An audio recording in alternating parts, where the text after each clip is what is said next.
I'd like to call to order the Carroll County Commissioners meeting of November 15th. Would you please join me in the pledge?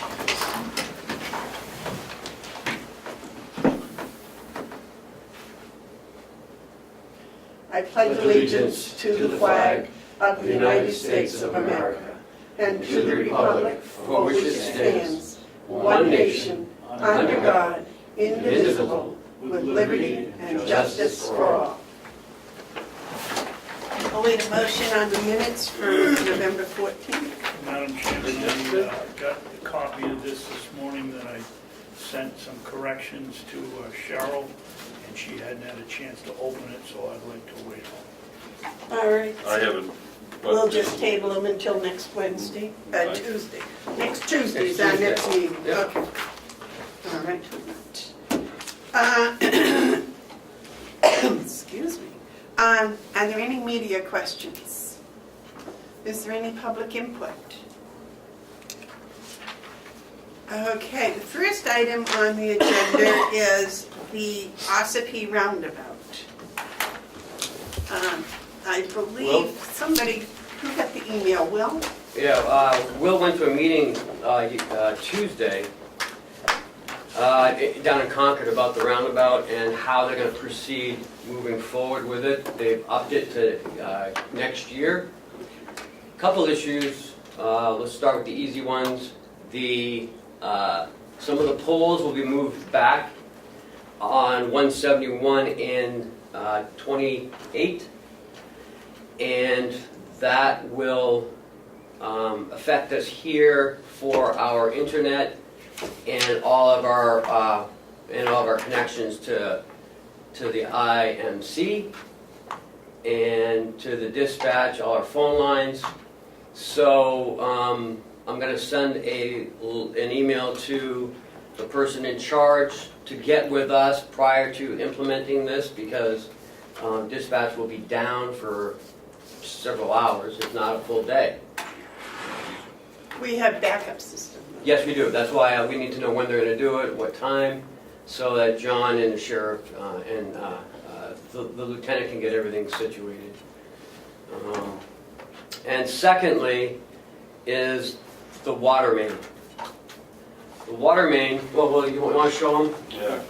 So the water main comes down County Farm Road, and it's a 10-inch main. It comes over, and then right in this area it has a sleeve, and it goes underneath the road in a sleeve, and then comes back out and continues down the courthouse square to our water customers down there. Will, can you tell them what a sleeve is?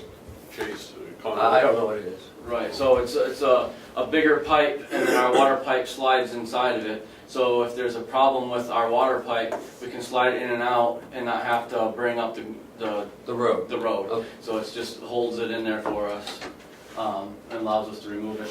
So a couple of concerns and questions that came up when I was at the meeting is there's where it goes into the sleeve. There's also air valve or something of that nature, which in 10 years I've never even seen before, so I don't know what exactly it is, but it's there, I guess. So those things, what they want to do is move that, they want to extend the sleeve out further, and then where this water line comes in here, basically they're going to extend it out like this, and they want to go over like that, so that way nothing is, we can still get to the things that we need to work on outside the pavement if it ever needed to get underneath there.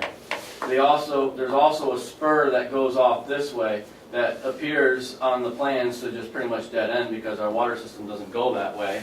They were wondering if we wanted to extend that spur and put, say, another sleeve underneath this project to have it cut off over here in case we wanted to expand our water system that way. And I told them that I would bring it up to you folks, but in my opinion that would probably never happen because there's like two, three houses down this side all the way to TSC. I mean, it wouldn't make sense for us to run our water line down there. So I said I would highly doubt that we would be interested in doing that, but I would confirm with you folks. So they want to extend it up there. They possibly want to have, they're confirming with the town, putting a curb stop here because they might want to run water to the island for vegetation or whatever they plan to do, but I guess that's gonna be between them and the town. So there could possibly be a curb stop put in there. And there was a question about possibly, if it comes down, they don't know yet, if it comes down to maybe hooking this guy that always has the yard sale stuff out there, because the way their drainage is gonna be, it's gonna be real close to his well, and there might be some concerns there, they don't know just yet, but they were asking what the ability of hooking him up, and I said, you know, usually that has to go through the commissioners. I said in the past, we don't have necessarily a big hookup fee, but we don't do the work, the homeowner bores all that cost. We'll provide the meter and the horn and those kinds of things, and maybe even the curb stop, but as far as having it hooked in and the trench dug and everything, we usually have a contractor in the past come and do that, and that's at the cost of the homeowner. So that's kind of what they're talking about, is basically the sleeve extension, and then making this go over. They're gonna be moving, like Ken said, some poles around, so we gotta, where this extends, we're gonna have to pay attention, because there'll be a pole somewhere in there, they'll be close to each other, so we don't want them too close, obviously, and they're gonna be running their lines, it sounded like from that meeting, from here over to here, and then going up. That way they not have such a big span, because then those big heavy cables dip, and they gotta have the height and all that kind of stuff. It was a pretty informative meeting to go to. So that's kind of what we're talking about. And then they indicated to me that at the meeting that, I was like, well, whose responsibility on this and that? And they indicated to me in the meeting that it was our responsibility. And I said, well, you better put that in writing, because I gotta go see my boss. And I said, the commissioners have their December deadline for their budget, and I said, you're giving me this 2 weeks before. I said, so there's a lot that has to go on our end. So that's when I got with Ken yesterday, and that's I forwarded him the exact email that the engineer had sent me. Ask a question. The sleeve that's under the road now, are they going to disturb that? I don't know, to be honest with you. I mean, the current one, I believe that it's about 6 feet deep, 6 to 8 feet deep, because of the diggings that we've done to the pipe around here on the complex. That's where I'm basing that off of, and that's what I told them. I said, I don't know that means it's the same depth there, but theoretically I would think if I'm digging it up 6 to 8 feet around here in the complex, it should be that down there. They're only going to disturb the first about 3 feet, is what they told me. So, like, they're going to be having drainage coming down here, which is going to cross our line, but they're pretty sure as long as it's 6 feet, they're only going to be going down about 30 to 36 inches, so their drainage will go over top of our line and not disturb anything for when they're running their drainage off over to here, from what they explained to me. So the only construction that they're actually talking about is changing that out to a different shut-off spot. Right, because the current road runs here, and then they're expanding the width of it for the circle, so we just have to get it outside the circle. That's what they're looking for, so that we have access to it. All right. David, you have a question? Yeah, I thought I read in here that the municipality was responsible for are we the municipality? He's indicating yes. Yes. We are, I'm indicating no. so am I. If you read the RSA, which I think I need to send this. Before we get into the money, I want to get a handle on the design. Okay. Because they're going to do it right. That's one thing about the DOT, when they do something, some say they overkill, but actually they do it right. It's good business to extend that sleeve.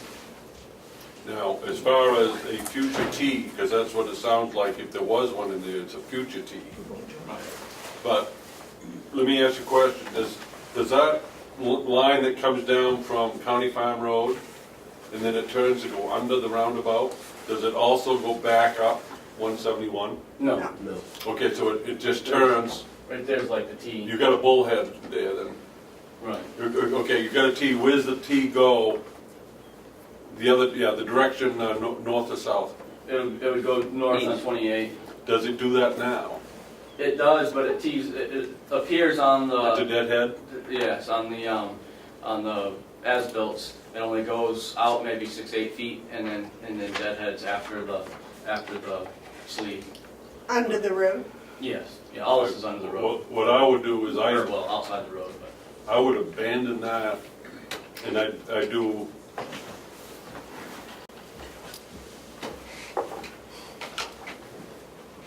down here, you've got this T, Right. supposedly.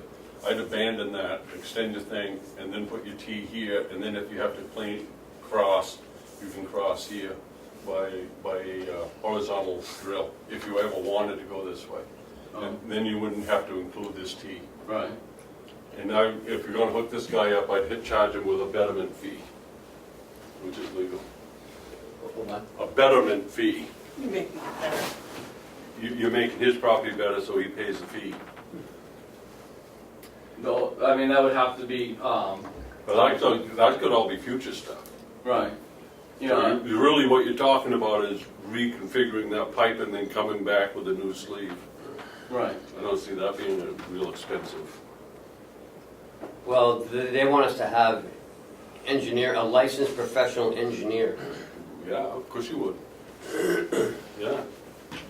You'd want to do it right, you'd want to design it right, and do it right. And you'd want an engineer, you'd want to go out and take elevation shots and get an Right. idea of what it is and what it's going to take. You'd want an engineer. The timeframe they gave me when I was at the meeting was early March. They wanted 100% engineered plan ready to go. They take 4 years to get around to it, and then they want us to get that Yeah. done in 2 weeks. Typical. I'm more concerned about our liability, whether we actually are responsible financially for this.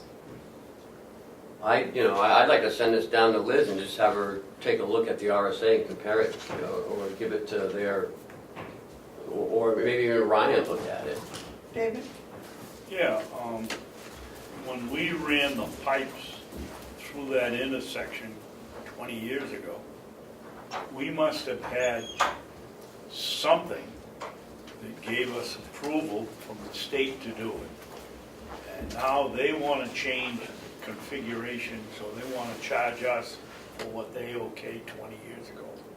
And I would suggest we get a lawyer and find out, A, if we're a municipality or whether we're a county and that's different.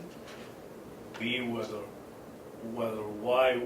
we're responsible for the cost if they gave us permission to do it 20 years ago. And thirdly, I wouldn't charge the gentleman on the corner as much as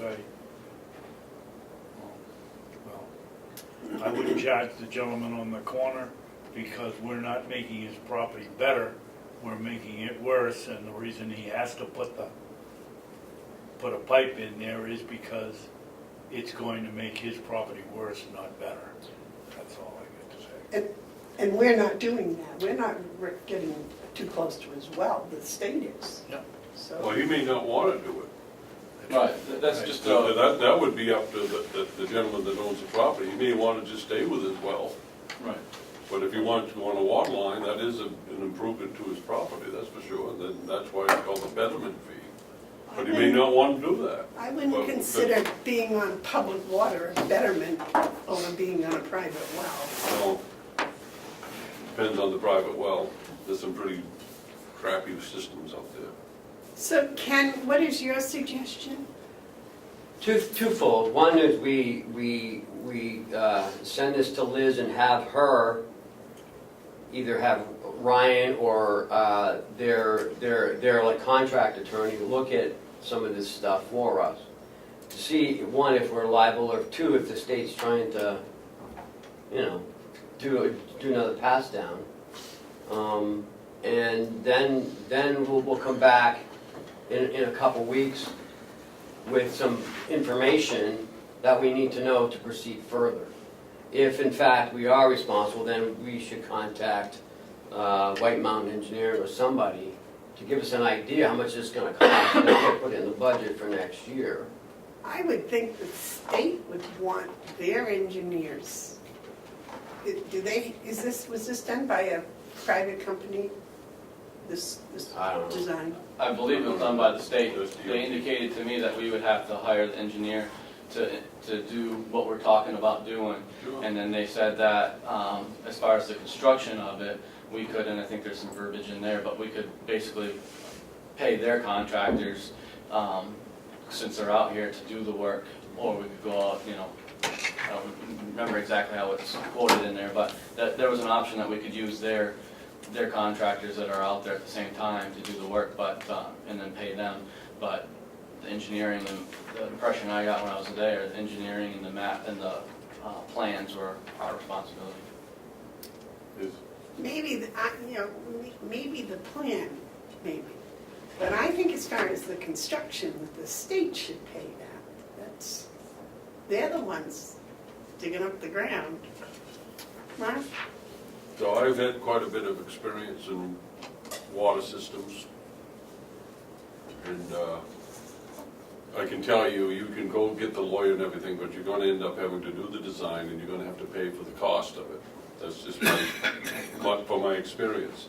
But that's not necessarily a bad thing, because this is a public water system.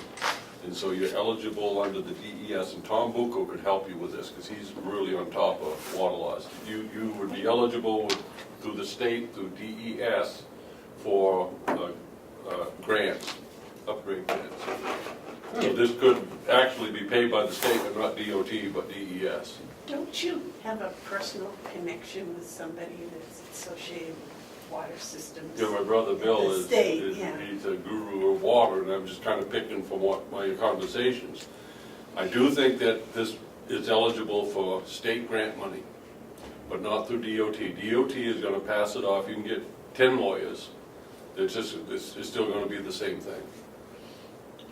So you really, what you wanna do is get a price from an engineer and to put it in your budget, and then argue about whether you wanna do it Okay. later, but, you got a delegation that'll be looking at this, so you'll have some help there.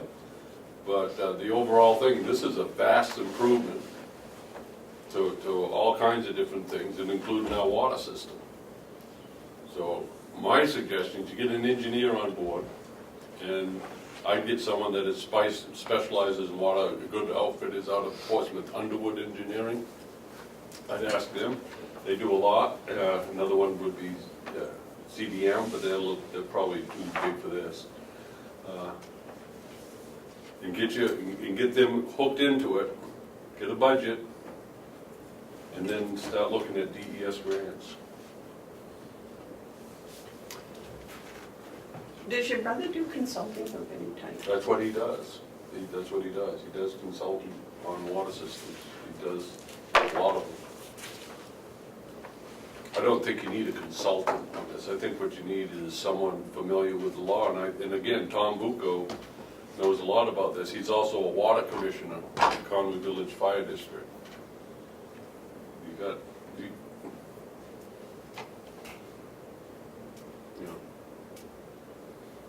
Okay. But you could get a lawyer and fight it. I don't think Ken was talking about fighting No. it as much as he was finding out exactly what this says. Right, you could do that, because I read it and I can't, they seem to contradict each other. That's what I Yes, said. yes. The letter that you received, Will, Right. in my first look at it, they seem to contradict each other. Isn't that what I said yesterday? Yeah, that's what But- Ben said first, But I would be willing to bet that the state has had that contradiction question come up enough times so that they're pretty solid that this is going to bear fruit for them. Right. And as far as if we're a municipality, I think we would be called an agency under the law, not, Is our water department, that's a company, right? no, it's a county. What? The county water department? It's a municipality, it's a municipal run water, just like Conway. It's municipal. We're just tiny.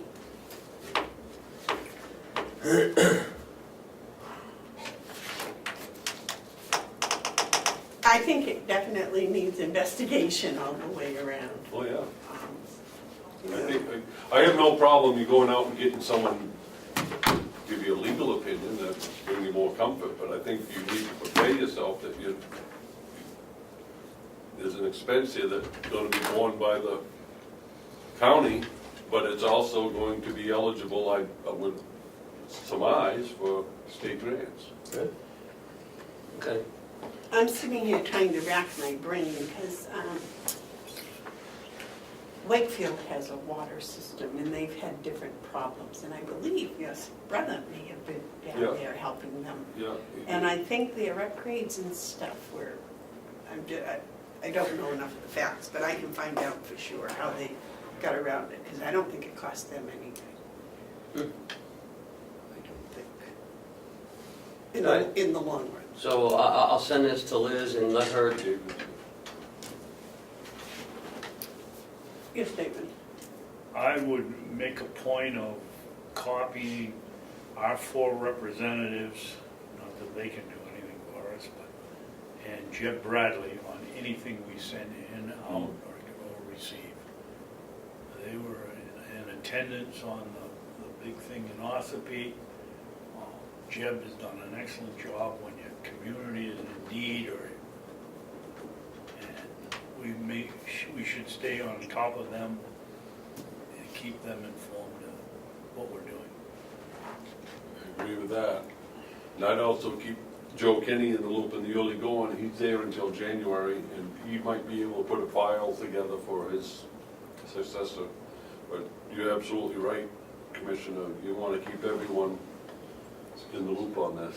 And I will talk to Mike myself, I'll give him a call. okay, And yeah, make sure we include Mike Ryan in yep. the copies. And I would keep Commissioner, Representative Bucco on that loop Yeah. because of his standing. Yep. And I would make sure we started off by forwarding this letter to those gentlemen. All right, But we do need a budget number. yep. So I'll get with you next week after this is all sent out and start talking about how to move forward from there. Does this come under capital improvement? I would think so. Probably, yeah. But we can add that, as we go into the budget. Well, once they get it, we'll start, keep them We informed. only have a line where you put $1 in it, and then the delegation can adjust it Yep. accordingly. I have That's a a good idea. question. Down at the old state barn, down here, they had town water, correct? I mean, they had our water. State shed, Yes. yes. So how did it go up to the courthouse and then down the side road there? Yeah, so it goes up to the intersection, and it actually goes down Browns Ridge Road for a few houses, so there's a hydrant. It also goes straight just to a hydrant, a few houses just past the old Khaled office. And then it hooks to the left and goes down past the fire station, all the way down to the state shed, and that's where it dead ends, it's down at the state shed. All right, so if we ever wanted water down that way, it would go that, we'd bring it Yeah. off that one by the state shed, right? Because remember, this is all gravity fed, there's no pumps, Right. so it's all gravity fed. So it's the same line, it comes all the way Right. down through here, and when it gets down to that intersection, that's when it goes right, straight, and left. And it goes downhill to the shed. Yeah, So actually, if somebody down there wanted Post that water, office. it would go, you would just go continue off that one that's Oh. already there. past the state shed is what you're Yeah. saying. Yeah, theoretically, I guess you would. Here's the thing. So we wouldn't need that T. No, here's the thing. When you do a branch line, you have different pressures. Right. You need to loop it. You need, if you're going down, if you're gonna extend it down, that last house on the left, on the end, isn't going to get the service unless you loop it all back around. It's hard to explain it, but maybe Bob, you know what I mean? I get it, Huh? I get it. You gotta loop it in order to maintain constant pressure. But this If doesn't, you just take a line and you keep extending it, you actually diminish the effectiveness of your water system. this That's why you Guess that makes sense. that's why you need engineers. Right. that's- What I would do is I'd put a bullhead T in a future valve and cap it off going back up 171, then that gives you gravity options. If you ever do it, and you probably never would. But we could come down this way by the courthouse and down 171 that way. And then you'd want Yeah. to loop it. Yeah, But it doesn't loop now. No, but what I would do is I'd put a full dead T, come off with a valve, a gate valve, put the valve in, then go out with a little nub and put a cap on it. And that way, if you ever did loop it, you can do the work without shutting down the system. wow. Yeah, so when But they the do other that thing, engineering, we should. the other thing is I don't think the county wants to find itself haggling over the few bucks. It's not a big number, and again, you'll be eligible for grant. This is an important intersection upgrade. Everyone's on board with the roundabout. I'd hate to see the county somehow be in a position where we're not working to get it done on time. Well, it says if we don't provide the money. They're gonna do it anyway. They're gonna do it anyways and charge us 15% over Yeah, for overhead costs. but I don't think we want to be in a position of delaying anything on this work. So I think we need to put a line in that says $1 in it, and then you guys can sort it out Yeah. after you get all the information. I like that idea. Never a dull moment.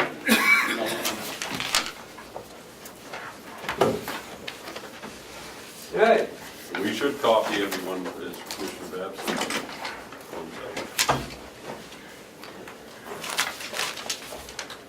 Thank you for all the information. Oh, yes, ma'am. Well, that was a good pickup. Okay, next is capital expenditures review.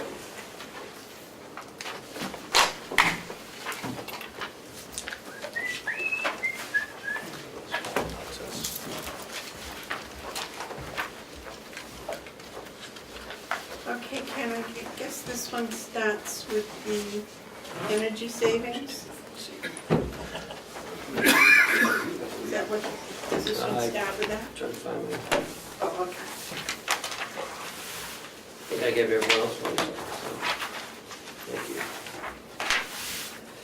Yeah, so we have 135,000 budgeted for the Siemens project.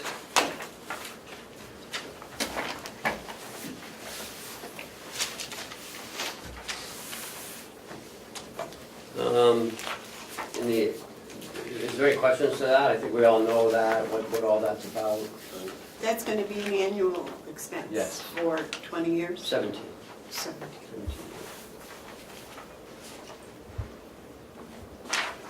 Next is the admin building. And if you look on like the colored sheet, that'll be on page 2, it's under maintenance. We put 91,200 in there for the parking lot paving. We put flooring, again, if you look in 2018, anything in red is something that was taken out by the delegation this year. So we put 25,000 in again this year.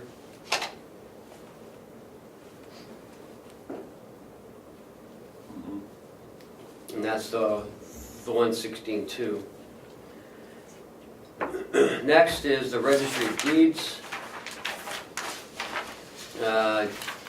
Lisa was asking for 500,000, and the commissioners said 100,000. So I moved it out of our budget and into capital.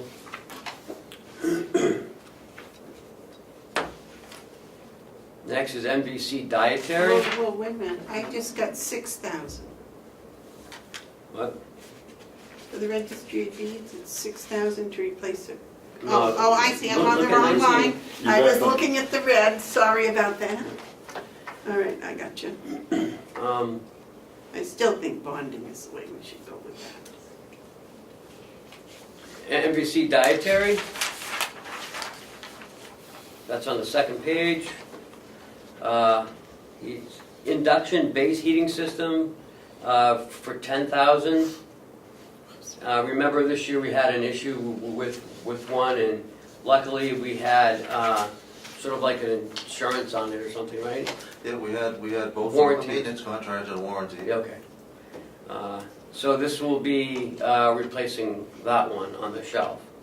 Heated cart for $25.50, and a utility cart for $1,600. So the total is $93.50.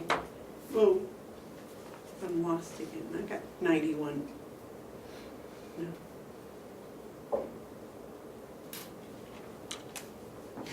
Mine is, for some reason, blank for 2018. We're in 2019. It's still blank. No. Can we see dietary? Okay, wait a minute. Okay, Yep, there you wait a go. minute, this is where it starts right here. Yeah. Ah, okay. Just need a different line. Thank you.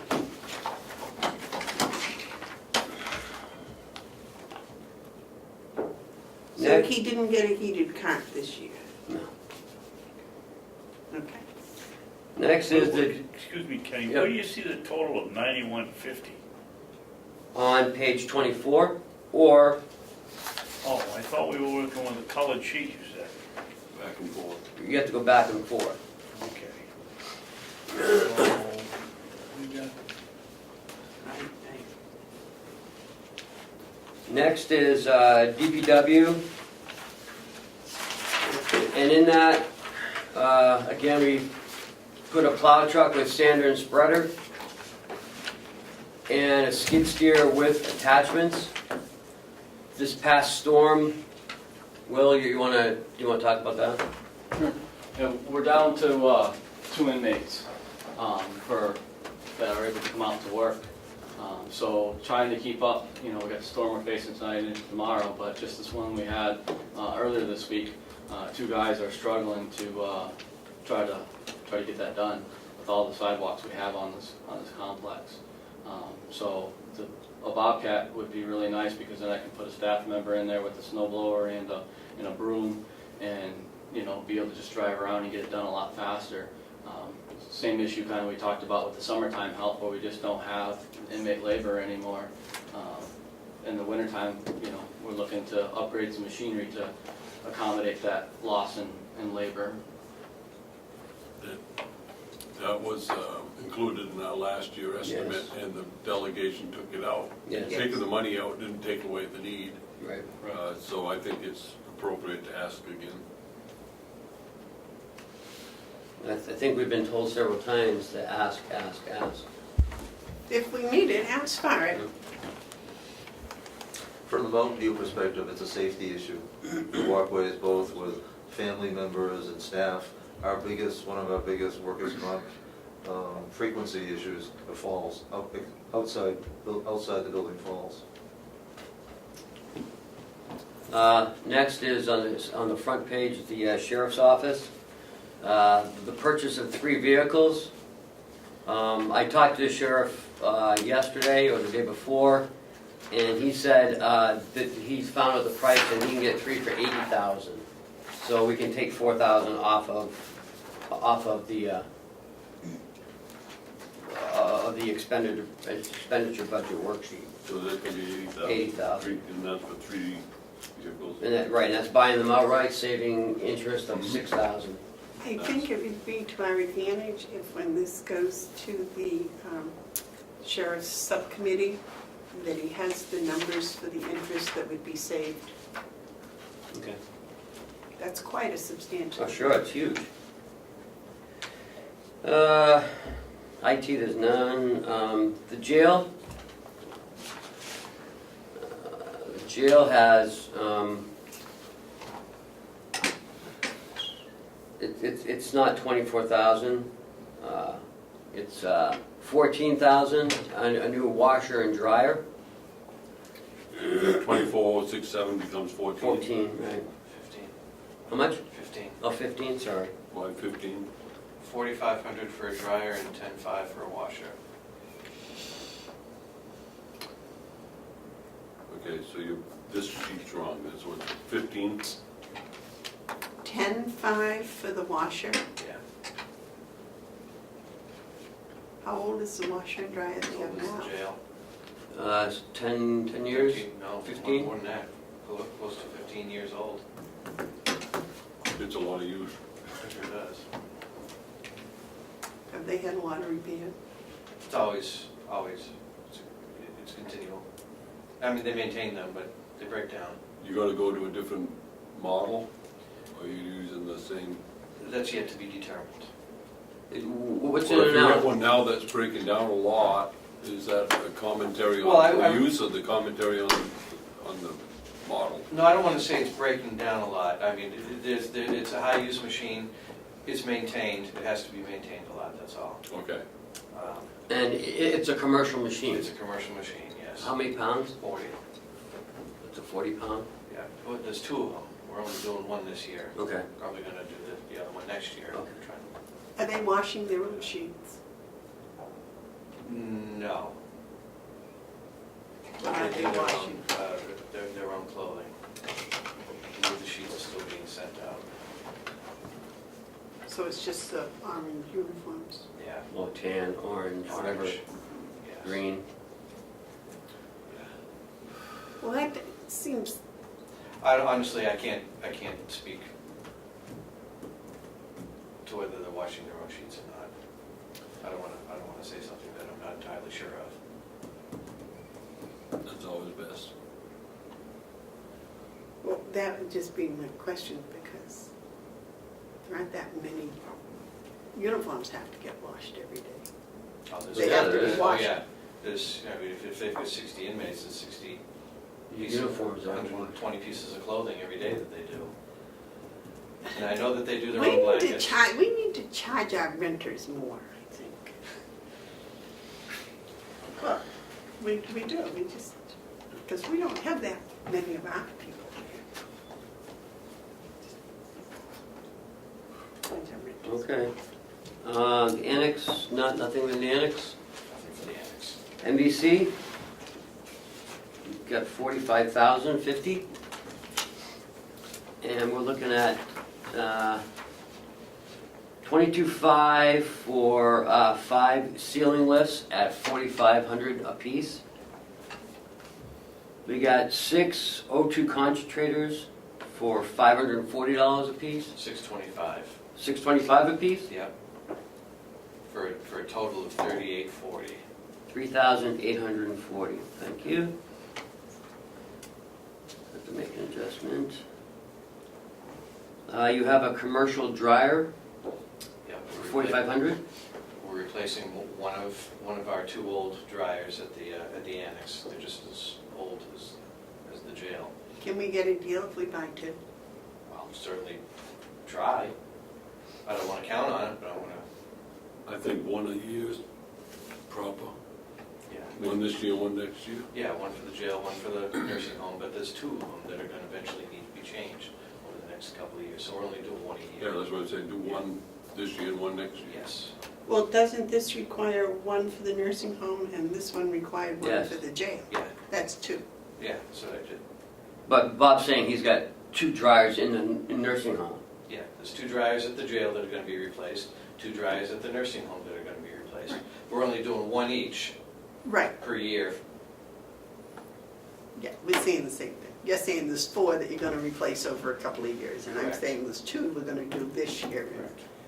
Even though they're in different budgets, maybe we could work a deal and get Correct. 2 for something cheaper. We have 6 door lock replacements at $500 apiece. So that should be 3,000. Oh, sorry, wait a minute. At 500, yeah, it's 3,000. Why is it 2,400? What's it supposed to be? 3,000, if you look all the way over to the left, you got the cost of It's on 3,000. you got the line above, Ken.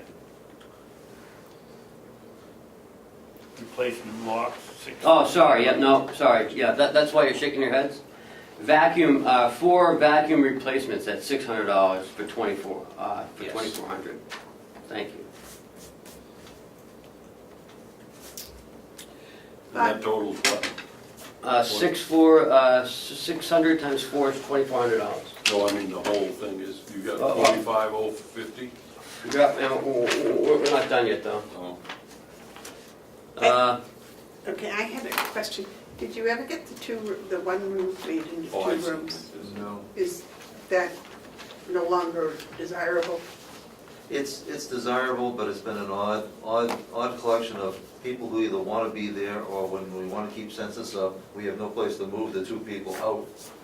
And so it just never worked out for this year. It's something that we want to keep in reserve. It would ultimately be better, but it wasn't worth relocating people who didn't want to be relocated. Well, should we budget for it for this year in case there is a day that you have 2 empty beds? No. I agree with Ken. It's not, it has not reached the urgency that I think we would want to tie up money at this point. It's not holding back census at this point. And we have a panic alarm system at the entrance for $10,000. Did you do any research to find out if you could get that for less? It gets to be less by reducing the scale. The $10,000 is to include panic buttons in all 4 units, plus out front, plus another one. So that would be 6 in total. We save money by reducing the number of units. That would be 1 panic button per unit.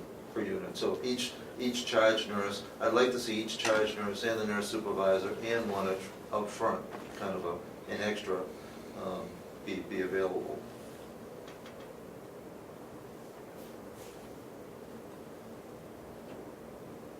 So we have a total of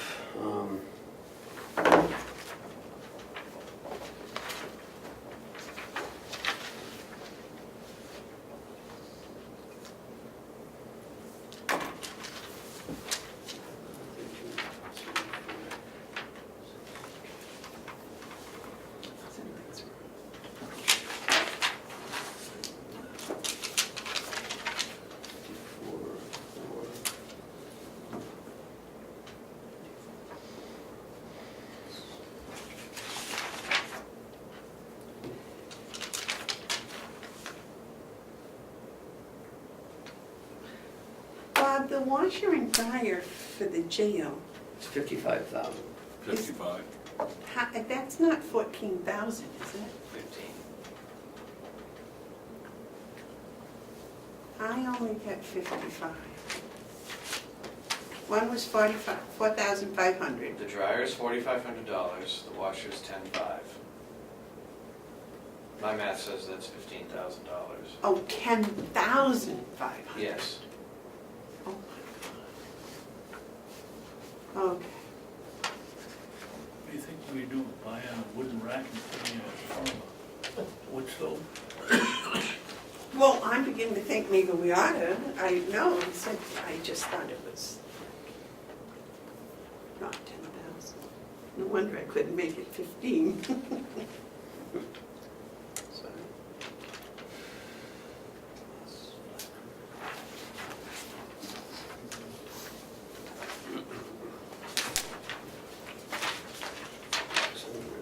So that's 45,650.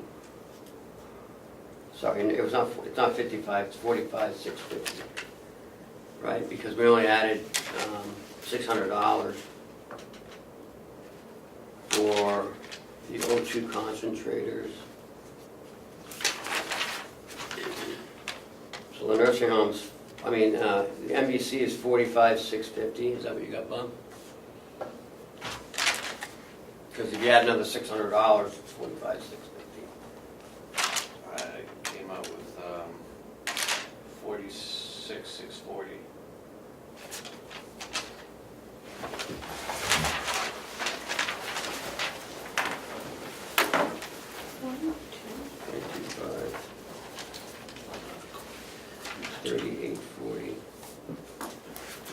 That's in that one anyway.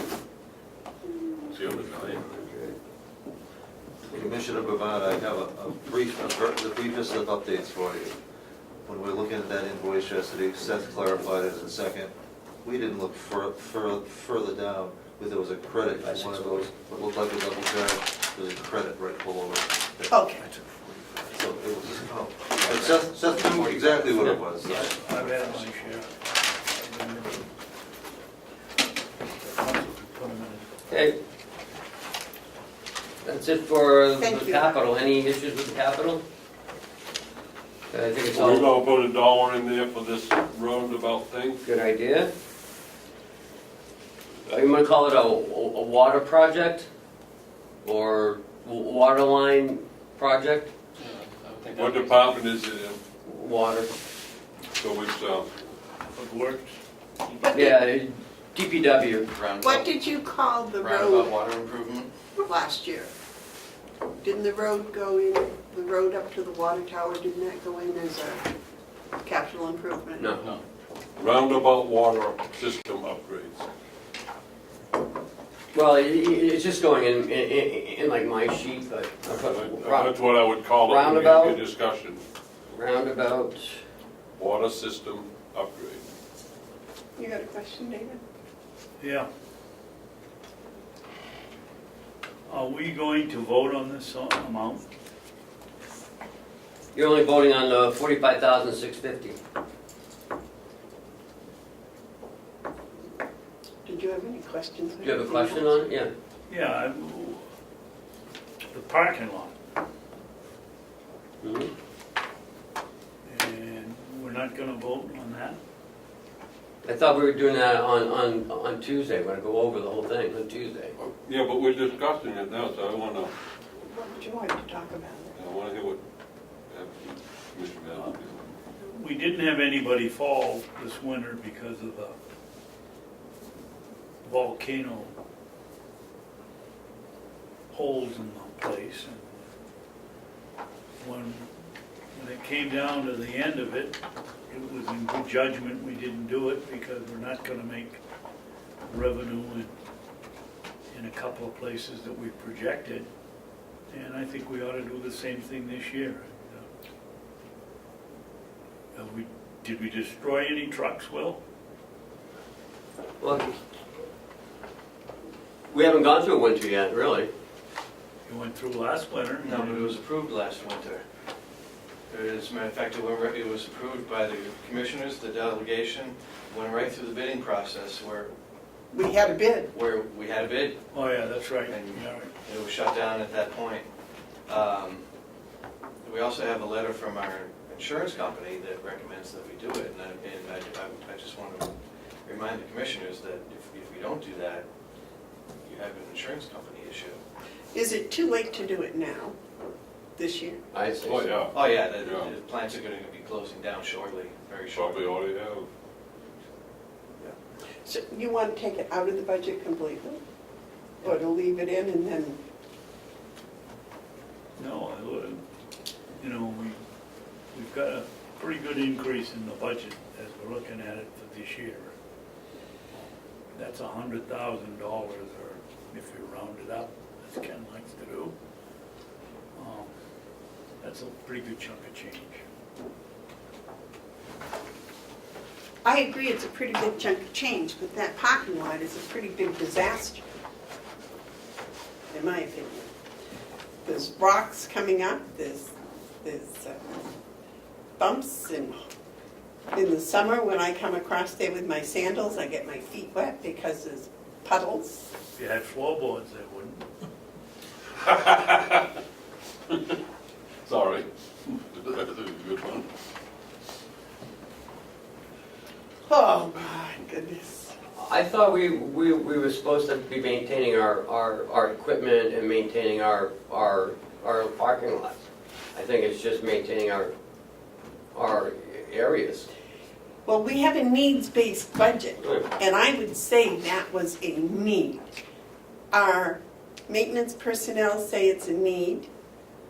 Our insurance company says it's a need. People that just use it, I'm speaking for myself only, think it's a need. How about the taxpayers? You think they'd say it was a need?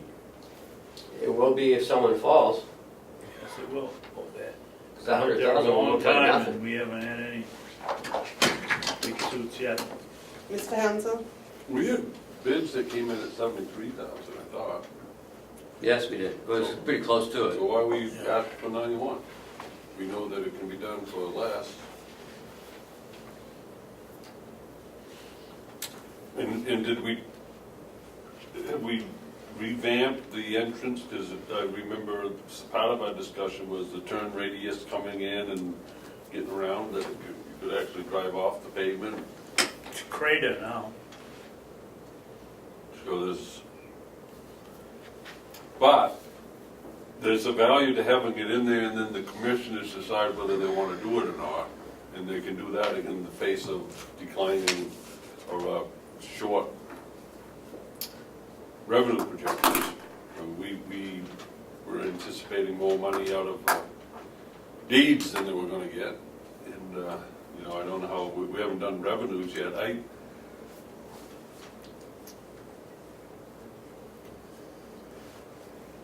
I'm going along with Commissioner Babson. If we take it out, we can't put it back in next June, July, or August when we decide that we've got enough money to spend. So.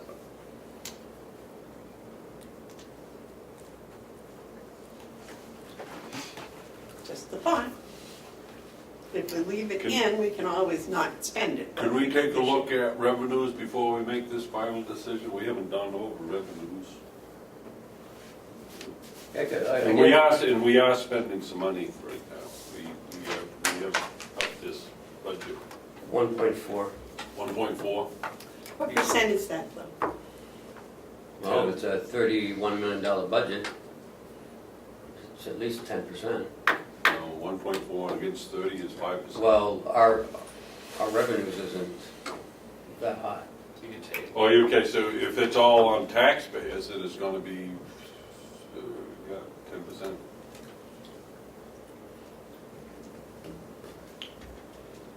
Yes. Can we just hold off on this discussion? Because we're gonna vote again, we're gonna vote for everything on Tuesday, so. But do we leave it in or take it out for we Tuesday? put it Can we back do in. that on Tuesday? Yeah, I can do that on Tuesday. Well, here's the thing, and Commissioner Babson's actually helping us here, because it's at this point when we need to start putting the brakes on our expenditure side. Should've done that a long time ago. No, everything we've done up to now is all right, but we're kind of like maxing out as far as the impact of the tax rate. So we may not want to do this just because of the bottom line. So I think we should wait before we make a decision to do it. That's my thought. Would you gentlemen like to wait until next Tuesday to make a decision on this? Or do you want to make a decision today? I'd like to wait till next year. That's what we said this year. I'll say it again next year. It's what I said last year, and I'm going to be gone next year, so I'm whatever Commissioner Babson feels he wants to do with this, I'm going to go with him because. Well, let's wait. Okay.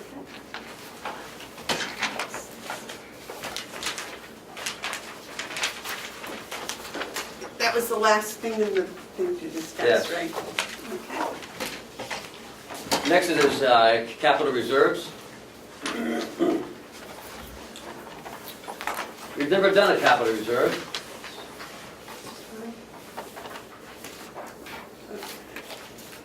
Now, would you explain, first of all, which page we're on? The next page after the capital. Oh, it's on the same one, okay. I can make a quick assessment of this. I mean, just to tell you where I'm coming from. I'm not a big fan of capital reserves Okay. because in practice, what there is front-end bonding. You're bonding, you put money aside for something for a future expenditure. And bonding is, you do the expenditure, then you put the money, you pay for the money over the course of time. This is kind of like reversing that process. There is a place for it, but I'm not sure I'm not sure it's better than the process than what we're doing now, and that's going through every item. You know, we talk about what we need for this year. And then when you get down into the nitty-gritty, you're talking about quality of washing machines and dryers and trucks and all those things at the time you're gonna buy them. When you do a capital reserve, you make a list of all the things that you can think you need, but since you don't need it for 5 years, you don't really talk about that piece of equipment as much as if you were gonna buy it this year. So I'm not a big fan of capital reserves. You know, I'm looking here, Mountain View Nursing Home, what kind of capital reserve items would you want? We need a new bus, and it's Okay. about $90,000 All right, so buy the bus when you need the bus, next year. and buy it next year. Okay. If you put money aside to buy it this year, why don't you buy it this year? Capital reserves usually is something if you're gonna do a road improvement. Conway uses them, and I think they overuse them. When I was a selectman, I supported them, and then after I see it practice, I'm saying, you're putting money away that the public can use, because anytime you take money from the public, you reduce the money available to the public. And I'm not a big fan of salting away that. We carry a big fund balance, so an improved fund balance. And that's where you should buy your purchases, your big ticketed items. Oh, we got the money, let's buy it. Okay. When you tie money up in capital reserve, you're taking money away from the private sector, and that causes all kinds of different difficulties. That's just my thoughts on capital reserves in general. David? Well, except in a capital reserve, as Mark said, it's a reverse bond, but you're getting the interest instead of paying it out. Yes, you're taking it away from the taxpayer. I favor capital reserve for very specific items. You know, we know we're gonna need vehicles. Right. I would change the capital reserve well, that's for a farm vehicle, but I'd like to talk on that subject before we get going. And what's capital reserve for UNH? I don't know, these have been in the system, so at some point we must have used them. I'll give you, Not that I can remember. Well, these have been in the system, and they just I transferred believe- over. I can't think of any capital reserve needs that we have. Because the way we do it is, we need this coming up. What is it that we need? We talk about it. We figure out what's the best buy, we put in the right number, then we turn people loose to get the best deal. And we plan on for that year. When you start taking money away to put it away for future, you're not seeing the whole future. You're not seeing all the other things that can come along. And yet you're tying your money up into a capital reserve. I just think it's I won't say dangerous, but I don't think it's the best way to buy things. But Mark, you know the sheriff's gonna need 13 or 14 vehicles. Yeah. So I think you're on the money on some points, but off on others. I don't see what's wrong with putting money aside for sheriff's vehicles if it's gonna take the ups and downs out of the budget. Would I have it on, carpeting? No, or anything like that. I just think there's some items that we could or should have a capital reserve fund for. Bob, you wanted to say something? Just as an example, last year, we replaced 100 mattresses at the nursing home. Right. And it was suggested that we look at a way to do that not in 1 year, but spread it out over 3 years, the next time we need to replace mattresses. I see this capital reserve as a way to do that. Where we can break the funding up and still keep to the timeline, which is very important with mattresses. Just throwing that out there. There's a difference between what I would call maintenance trust funds or maintenance reserves, maintenance trust funds and capital reserves. Because then you put money away for in case something drastic happens, then you have something you can go to. Because you do get the unexpected. As far as the mattresses, I think what we now have done is we're now into a place where you can rotate in an annual basis instead of waiting for 100. I don't know how you're going to work it, but I don't see where a capital reserve fund helps you if you do good planning purchasing. Just I favor going to the taxpayers every year and say this is what we need for this year as best we can, and you know, I don't. In my mind, I treat mattresses like I would treat the tires on my vehicle. I'm not gonna buy one tire a year every Gonna 4 sleep years. on them? What's that?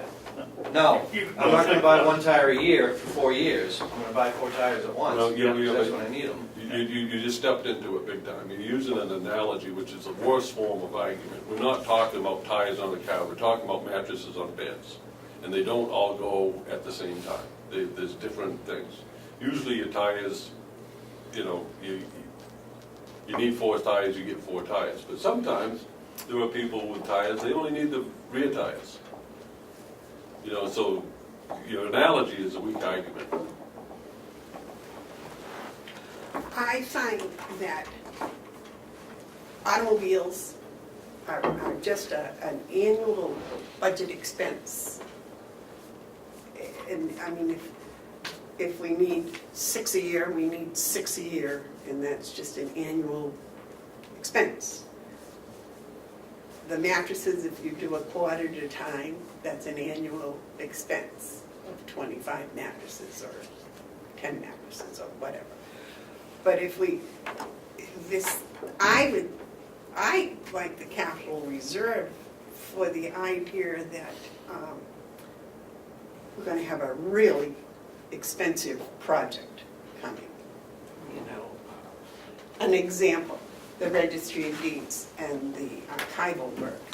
Had that been set up as a capital reserve a number of years ago, we would be, you know, well on our way to having the money that we needed, where we could probably pay for half in cash and pay for half with a bond or something. Those long-term, real expensive things that we have to deal with, I think, is what should go in the capital reserve, not our regular annual expenses. I was trying to think of what else.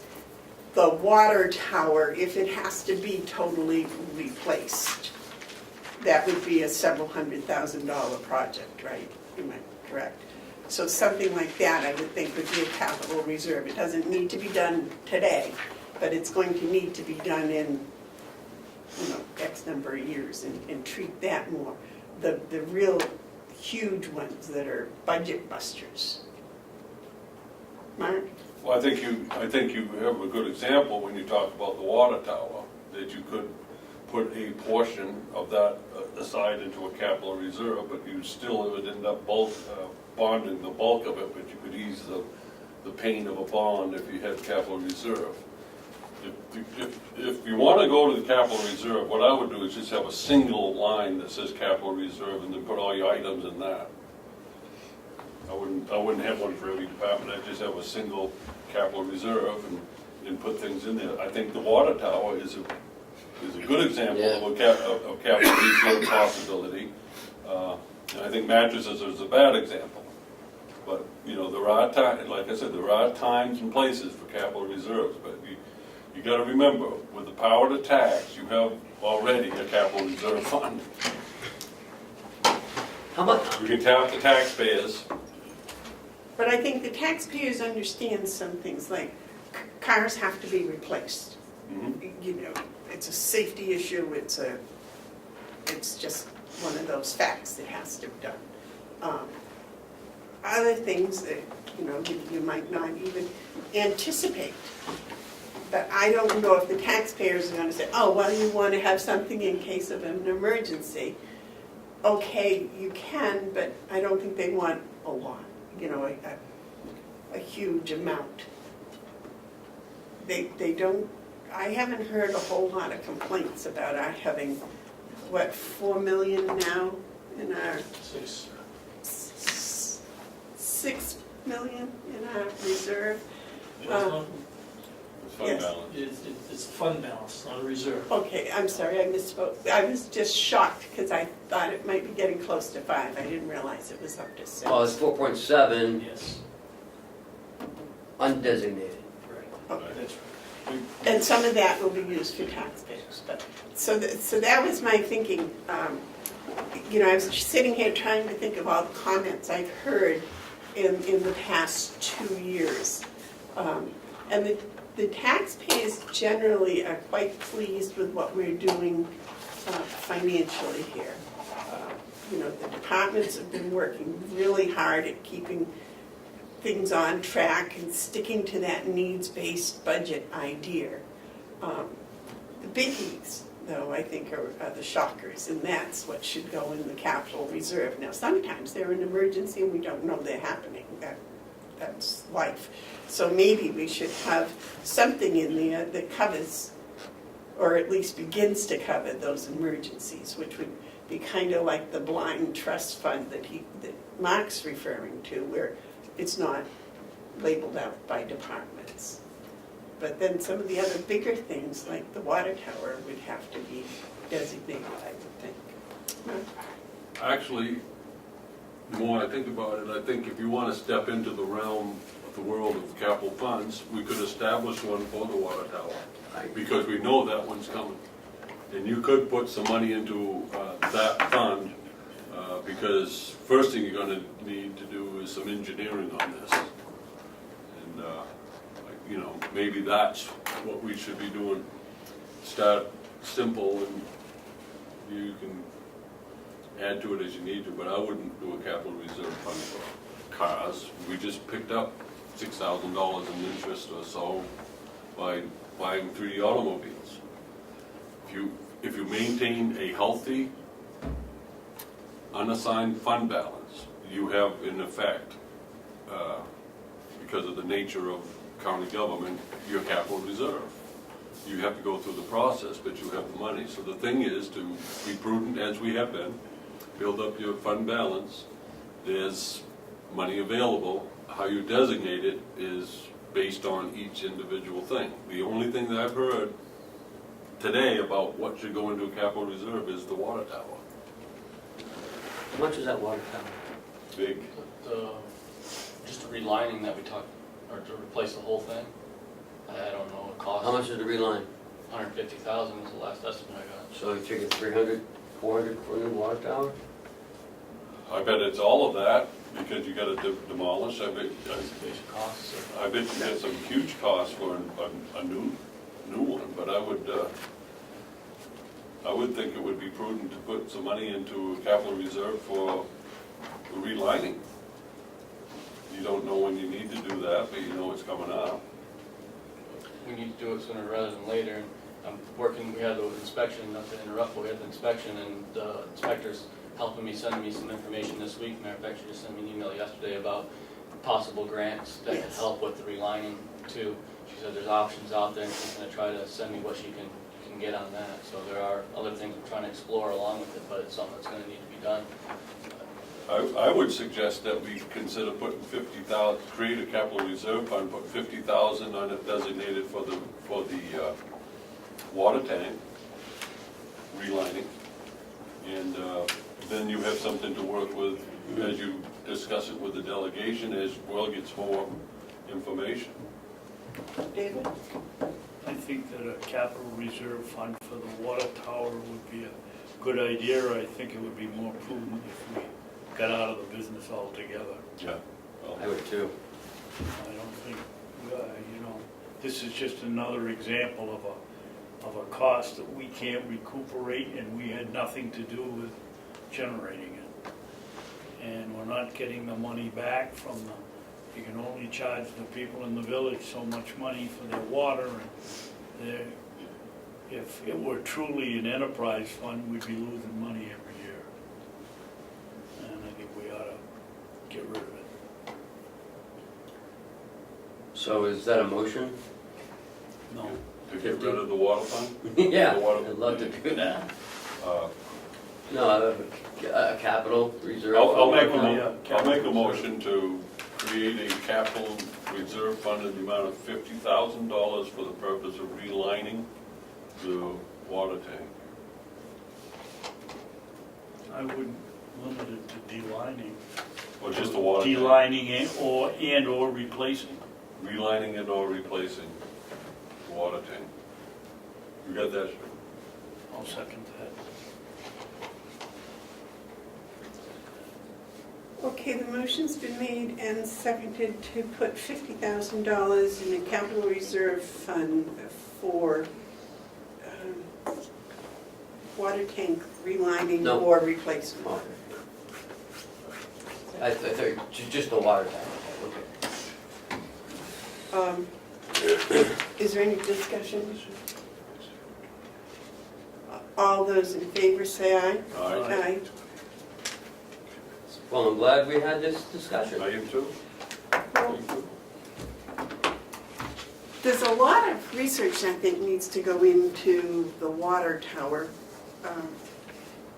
as to relining or replacing or divesting ourselves. But in either case, if the people on the water system form their own water company, I guess that's the way municipalities do it, right? The people on the water system own the water system. Is that how it works? No.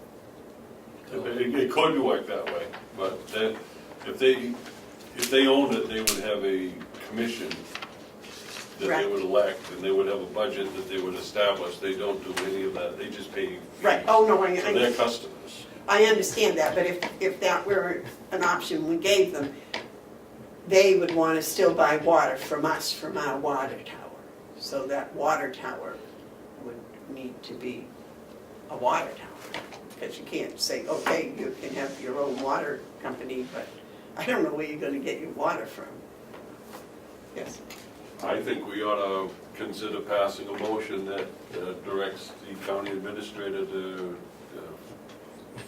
look into the feasibility of divesting the water company.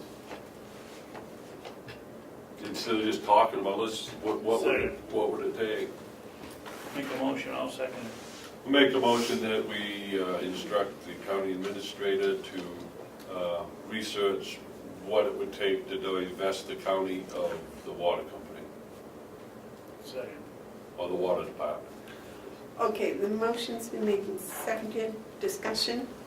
No, I'm sorry, Roger. I don't think that Ken has time right now to do that.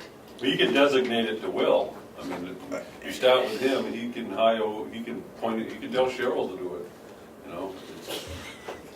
But Right, Cheryl's got so much extra time right now that she can... when we say we put it on him, it's assumed that he can put it on whoever works for him. We're not in the, we shouldn't be in the business of saying, well, we're gonna have Will do it. Tell him to do it, and he can help Will do it. He might want Bob to do it, or Will and Bob to do it together. Yeah, we I have to tell can- them to do it Well, right maybe I'll now. do it. Or maybe he will do it. That's why it's his job. We don't need to micromanage who he has to do the assignment. But we do need an administrative assistant, because we're giving him more work to do.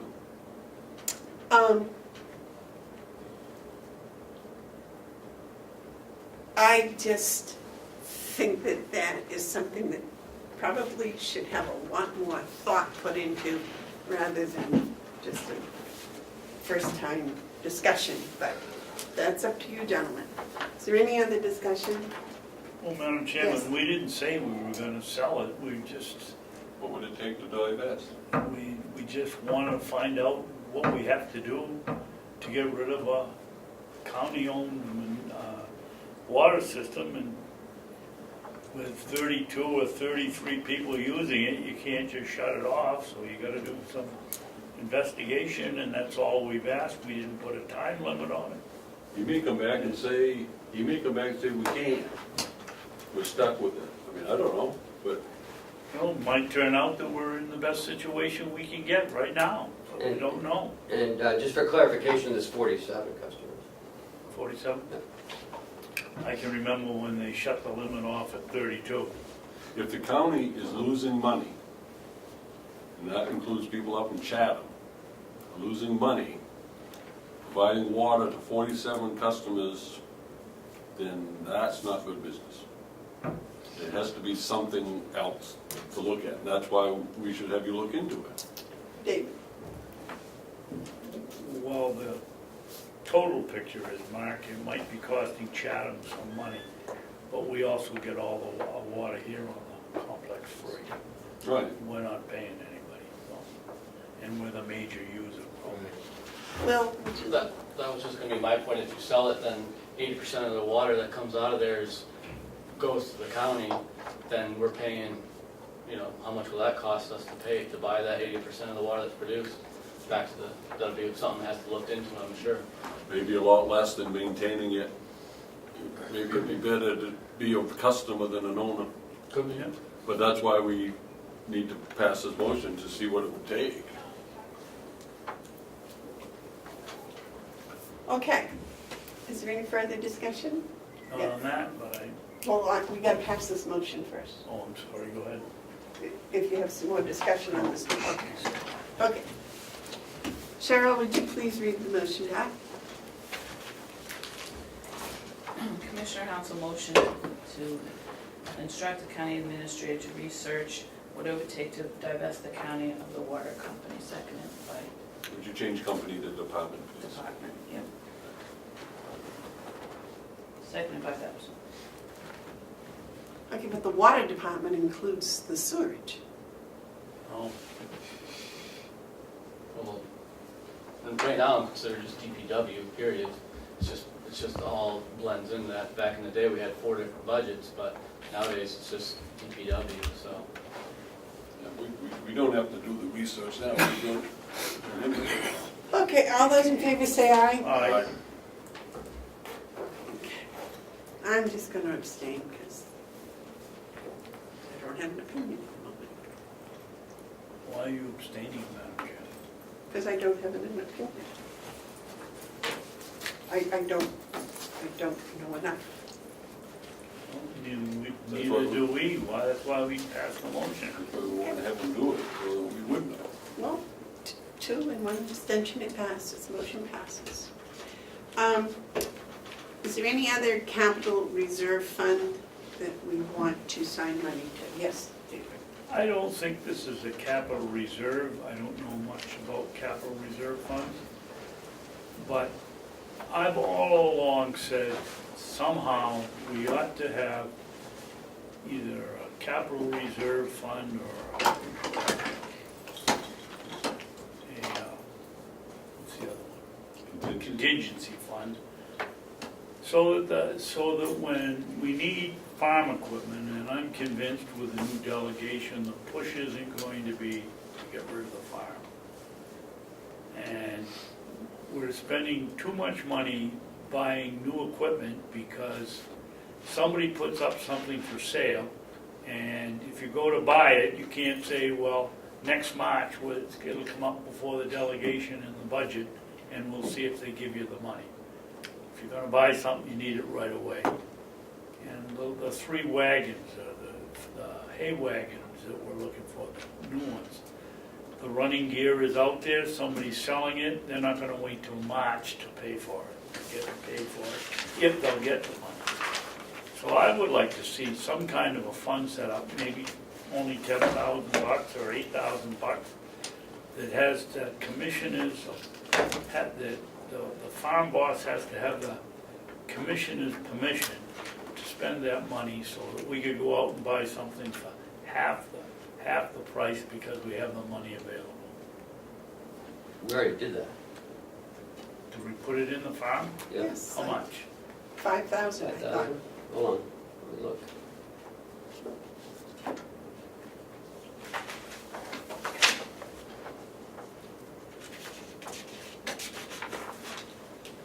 Uh, 4,000. What's the line called? It's called, purchase resale. Oh, yeah, I remember that. Yes, I do, yeah, I remember that now too. Does that serve Commissioners Babson's Yes. desire? Mhm. So let me just do a scenario. Will Commissioner Babson, Commissioner Bevard looking through their farm bulletin because they can't hardly wait to see what's hay's going for. And they look at that and they see a rake and it's a good deal, they recognize it as a good deal. They're able to use this money. Mhm. Does that satisfy what you're thinking? Yes, Okay, I remember doing it now, yeah. I'd forgotten it. But why did we change it from, for some reason, we made it purchase and resale, and I made it resale for something Mark said, I don't remember Because what. the money, if Will went and bought a rake, and he could say, well, this is so much better, I'm going to take the old rake we have and sell it, that money would come back into To this, go back into the pool.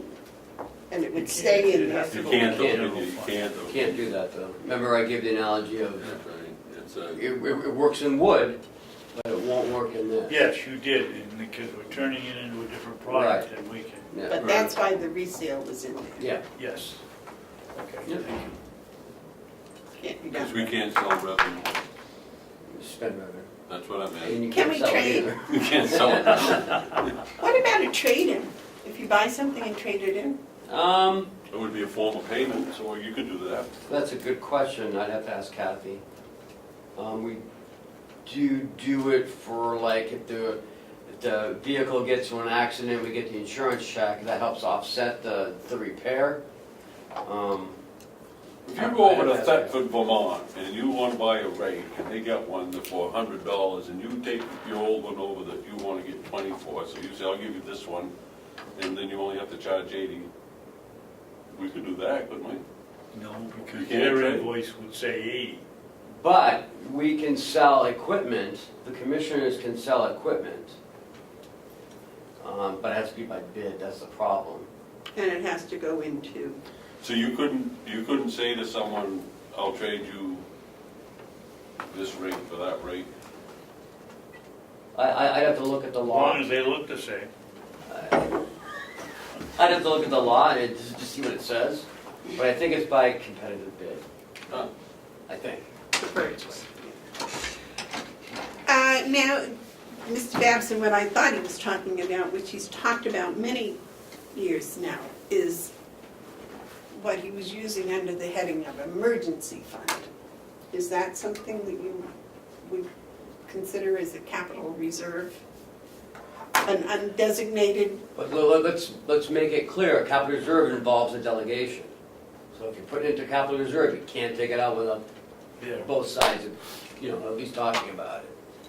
well, that was the thing, we were talking about, was it big generator or something? Contingency. Contingency Same thing. Remember you had talked about that? fund. Yeah, well, this is basically doing the same thing. If we get the money available, and we only have to say, Will comes in and says there's a Right, but wagon running gear for sale for $500, and new one is But that, 3,000, yeah, we'll go buy it. but that's not an emergency. An emergency would be like one of the big generators go, or the washing machines go, and we have to go get one. We worry about like rooftop units at the, you can't, I forget how many we have, we don't know when they're gonna die. And so having there be a countywide contingency when a major piece of equipment unexpectedly went down and needed significant repair or replacement would be a good thing. And again, Well said, that's what I was trying to say, isn't that what you had been talking Yeah, about we last should have year? when you We should maintain have a a- healthy fund balance, you have that contingency. It's the process of getting supplemental appropriations or whatever you need to do it. But, And there's the bidding process and the over 5,000. Madam Chairman, Yes, sir. but Mark, if you were running a company and you were going to put in a $60,000 rooftop machine to do it, and you knew the county didn't have a line item for that, and you had to count on a delegation to come in and say, okay, 30 days later, 45 days later, they'll approve it, would you come, send your No. crew up here? No, I think we ought to have, I've always thought we ought to have an emergency contingency fund of $30,000 or $40,000. We don't have to spend a cent of it. so why don't we do another capital reserve fund? We have one for the water tank, why don't we do a capital reserve fund for emergencies, emergency capital reserve fund? And put some money in there. I would say that's a good one to start with, and, start at modest, $10,000, see if anyone on the delegation likes the idea. Don't you have to be more specific than an emergency fund? No? Is it an emergency fund or a contingency fund? No? It's a capital reserve fund used for emergencies.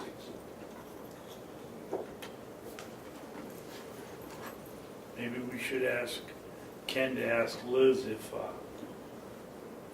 an emergency is specific enough for a capital reserve, because that's the way to go if you can do it. It would save you from needing a supplemental appropriation. You might still need delegation review, but it wouldn't be the public hearing that would be needed for a supplemental appropriation, which is time consuming at best. If the delegation okays money into a capital reserve fund, they don't need to okay what comes out of that capital reserve fund. If it's put into a contingency, they do. My understanding of it is contingencies require the delegation's vote. The capital reserve fund wouldn't. So I would- Except that's why I ask if emergency is specific I enough. think it is. The If they- contingency fund, the delegation has the right to have the last Right. okay or no. But if you put it into an emergency fund, that's up to the commissioners. It's up to the delegation to put the money in. They may say, no, we're not gonna put any money in, but if they do, then it's up to the commissioners. So if you wanted to, I would support a $10,000, creating a $10,000 capital reserve for emergency. And I would use the word emergency, because that explains it. What's this for? We don't know. Something's bound to go wrong. Not according to one of our past That's delegations. not, well, we're not there anymore. I think it's good budgeting. What are you finding in your research, Ken? I'm looking at reserve funds for counties, water departments. Any town, school district, village district, or county may raise and appropriate money for the establishment of a capital reserve fund for the financing of all or part of a cost of construction, reconstruction, or acquisition of a specific capital improvement, or the acquisition of a specific item or specific item of equipment, or the construction, or the reappraisal by appraisers of the Department of Revenue Administration, or such a, the acquisition of land, the acquisition of a tax map of said town, extraordinary legal fees and expenses related to prevent or foreseeable litigation, municipal and regional transportation improvement projects, including engineering, right-of-way acquisitions, construction costs. Any county, city, or town may establish a reserve fund in anticipation of the optional fiscal year pursuant. Reserve fund, non-capital reserve funds authorized. Any town, school district, county, or village district may establish a reserve fund for the maintenance and operation of a specific public facility or type of facility, a specific item or type of equipment, or for any other distinctively stated specific public purpose that is not foreign to its institution or incompatible with the objects of its organization. Such funds shall be subject to all provisions and limitations of this chapter as are applicable to capital reserve funds. The legal validity of such a fund properly established shall not be affected by its designation as a trust, reserve, capital reserve, or any other distinction. They all have to be specific. Yep. Emergency would not be specific. Did you agree to that, Chairman? I think you need to do a capital reserve fund for this. Instead of putting a line item in there, do a capital reserve fund in there and put your money in for the roundabout. But we have, And that's specific, that's a different topic, but just while I was thinking about it, how are we going to plan for that? I think you do that through a capital reserve approach, maybe. But from what you read, it sounds to me like we should press the issue as though we can do it and let someone tell us that we can't, because I think we can.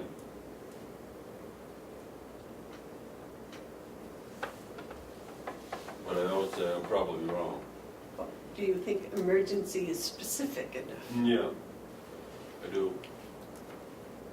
I mean, emergency is a situation where rooftop unit craps out.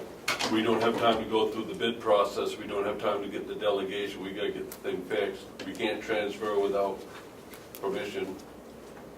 We could be caught short. 35.8, limitation on appropriations. No town, school district, or village district shall raise and appropriate in any 1 year for such reserve an amount in excess of 0.5% of the last base valuation for debt limit computed pursuant to 34.4. Said town or district. No county shall raise and appropriate for such reserve an amount in excess of 1/50th of 1% of the last base valuation. I mean, we're at, I don't know. What was our valuation? What's that, like 45 billion or something? I don't know. Conway's 1.3 billion, and Yeah, I think it's 45 billion.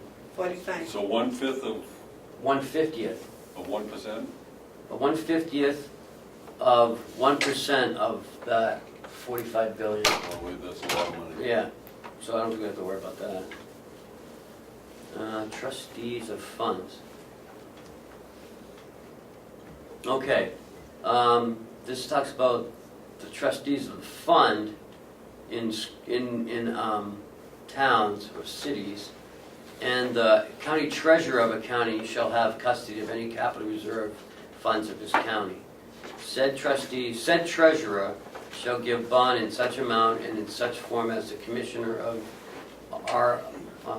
Revenue Administration of DRA shall prescribe, and any such treasurer who shall make any payment of income or principal from any such capital reserve fund before the approval of his bond in writing by the commissioner shall personally be liable to the county for any loss resulting from such payment. All right, Joe. You're on the hook, Joe. Yep, that's it. I don't know. There goes that new Lincoln. Yeah, we can do it now. We got a fall guy. Put his salary beside yours. There's also payments from surplus. Whenever any town shall, oh, that's town. It doesn't talk about the county on that one. Appropriation.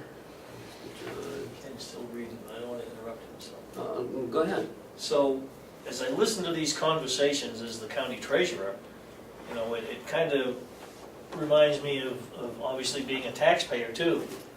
And, you know, most taxpayers, even though a lot of them can't do it sometimes, have what they call a savings account for emergencies. And, you know, if you've got something that you want to do, you want to purchase or whatever, you try to save up for it. And typically that's what we're trying to do here. I think that's absolutely a positive move to do that. The mechanism with all the ramifications with it seems like it's becoming more and more prohibitive to be able to do that. So I fall back on the fact that we do have a fairly strong fund balance, even though that target moves on a daily basis for those quote-unquote emergencies. If we seem to have an emergency of failure of a generator or whatever it might be that shut a portion of the county down, I would suspect that the commissioners would be talking with the delegation, at least on the phone, to get approvals to get this thing fixed today. we wouldn't have to wait 30 or 45 days. In a perfect world. Now, I realize we're not in a perfect world, but I'll fall back on the fact that, we do have the reserve, we do have the strong fund balance. The question is, what happens when we don't have the fund balance? And we should have monies available for these potential emergencies. And there's got to be a simpler way to do this. And I just don't know the answer to that yet. The answer would be you put money into the fund balance while you have the capital reserves while you have a healthy fund balance. But that begs the other question of, You get all the other issues going into the capital reserve. that $6 million is a healthy fund balance, Yeah, it's But- 4.7 is calculated out. whatever it is, except we're in a healthy position, but that can change real That's quick. correct. That's correct, yeah. And it's easy to spend $4 million. It's real hard to toss it away. So expenditures have to be voted on by the delegation, a majority. To change of purpose, has to be 2/3 of the delegation vote of the entire membership. I don't know if that means at that day or of all 15. There is a lot to this.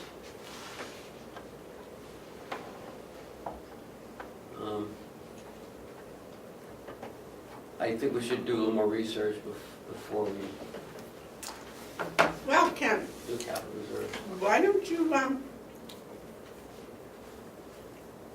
at least the emergency thing, see what you can come up with for next Tuesday. I don't think it'll be this. Doesn't sound like an emergency is, It did not to me either, but there must be a way of putting something aside for an emergency.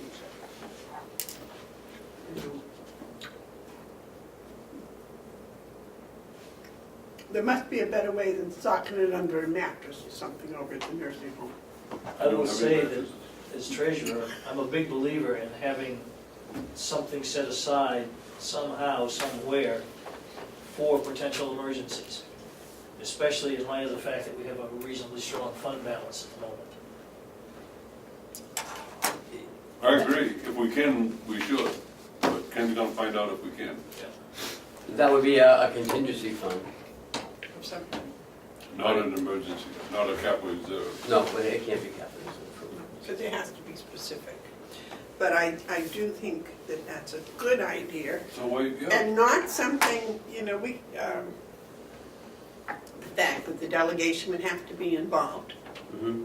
is a positive thing, I believe. Oh, yeah. So that, if the rooftop unit goes, Bob can call whoever to come and replace it and say, we have this money, but we just gotta, it'll take a while to get the delegation and the commissioners together to sign off on it.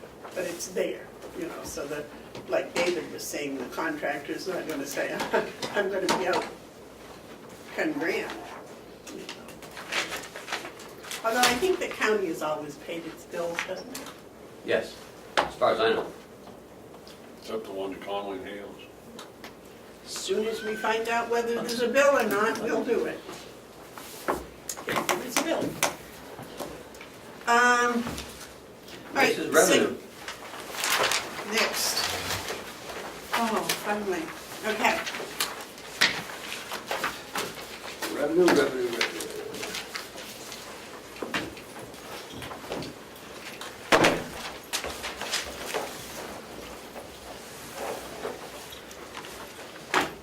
It's what we tax communities in 18 was $16,521,886. Yes. Because that'll be the last figure that we end up knowing. Yes. On it. Yes.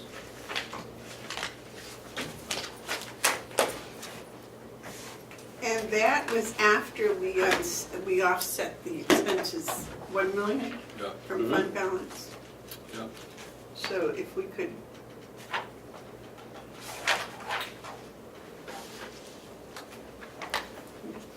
I'll just let you know where I'm coming from. I mean, I'm open to discussion, but where I'm starting out from, whatever our increases are, I'm going to be in favor of using the fund balance to offset that to keep the taxes level funded.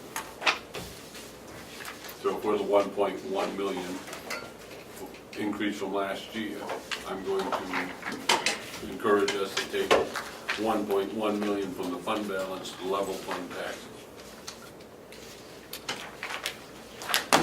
Okay, we won't know the income from taxes yet. Right. Water income, this year we are up to, I'd say we were 23.4.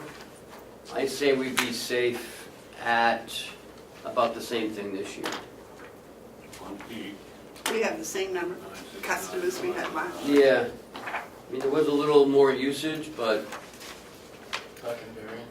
Also, but didn't this year we exempt the fire department? I don't know if that was this year or the Yeah. year before. Was it no, this it was this year. You know what difference that would make? Well, as of the end of What are you looking at? the end of September, we were at 81%. The revenue. Yeah, I got that, but that mine doesn't look like that. I think you need to go to 25,300 using the Babson formula. Okay. I mean, you don't want to overstate it, but you want to be realistic. But if you use the Babson formula, 5 by 9 times 12, it comes up to 25,292. You want to stay conservative at 23.4? Is that what Or you're how about 25 How often are they billed? quarterly? So this was as of 9/30, Mhm. so they had just, the third quarter bills had No. not been paid yet. No, the water is billed out is the revenue. The revenue's made as it's billed. Unlike the nursing home, it's the other way around. Okay, so as it's billed, it's called revenue. So you have a receivables. Mm-hmm. So this was as of the end of the third quarter. Yes. The How bills you- were sent. Do you know, how are you doing on receivables? What, Good. I mean, we're a lot better than where we were. on the water I'm talking? Yeah. What percent? Do you know? Cheryl's the one to talk to. I would say 90%. 90%, that's good. 90%'s good. So, okay. So let's take that for, we just took that times 0.9. 109. I think you're right, I think 23.4 is a fine figure, because redoing this, I would say 22.7. You gotta allow for some bad debt in this. Mm-hmm. So why don't we just round it to 23? Well, I'd rather just keep it evil.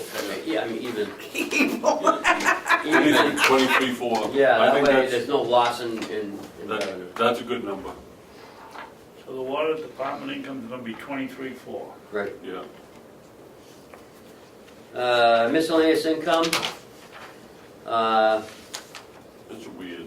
Well, that's because of the pilot, which we're not getting anymore.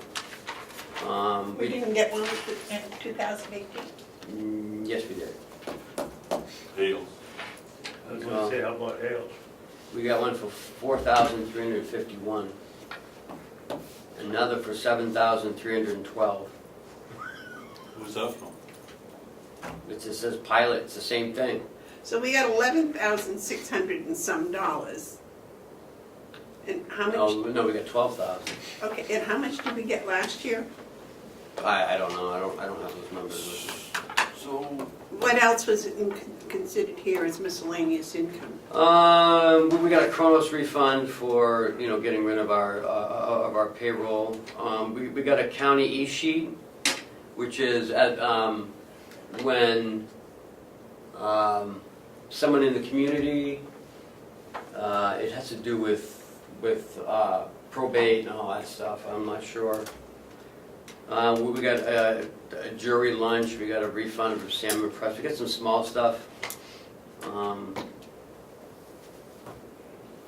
So that's where we are there. The sale of the Crown Vic. Oh, So that's where this actual dollars came from. Yep. And you're taking out the 12,000. Yeah. yeah. Unincorporated places.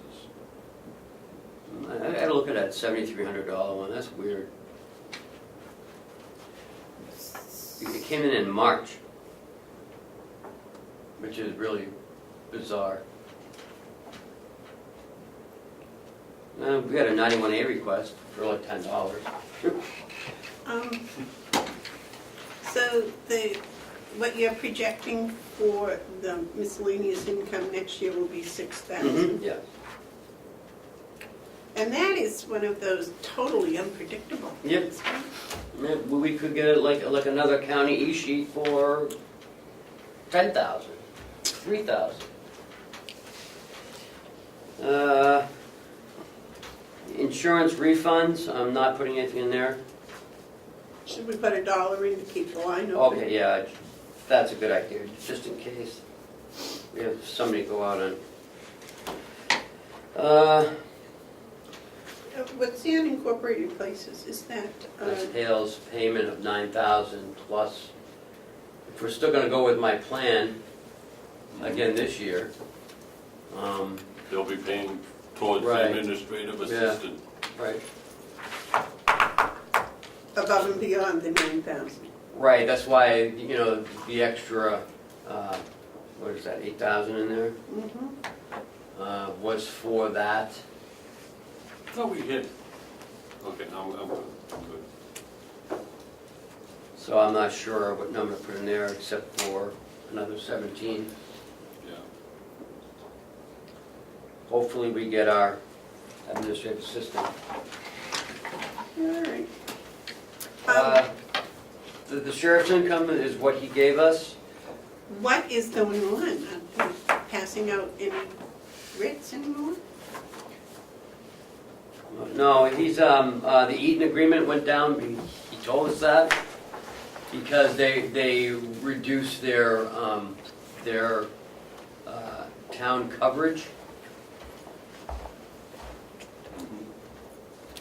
So that is what he anticipates. Now, his actual writs and fees was 41, but it budgeted for 80, so he's still budgeting for 80. Well, because this is only until September, sometimes, it, you know, we may get some big ones towards the end of the year. Okay.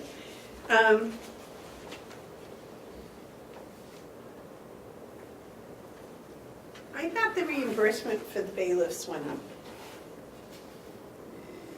It's $100. So it didn't go up.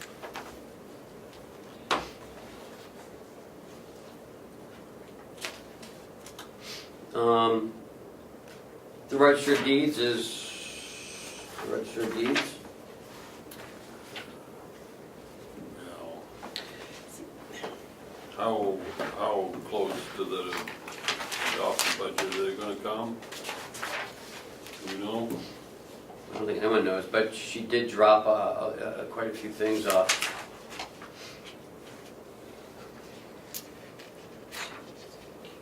The sale of copies. She scaled back on, it looks like almost everything.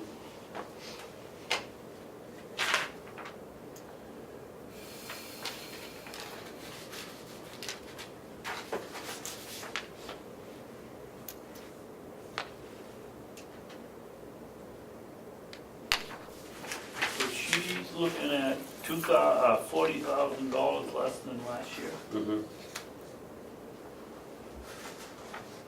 And I think that makes sense to what we saw this year. Actually, it's about 50,000.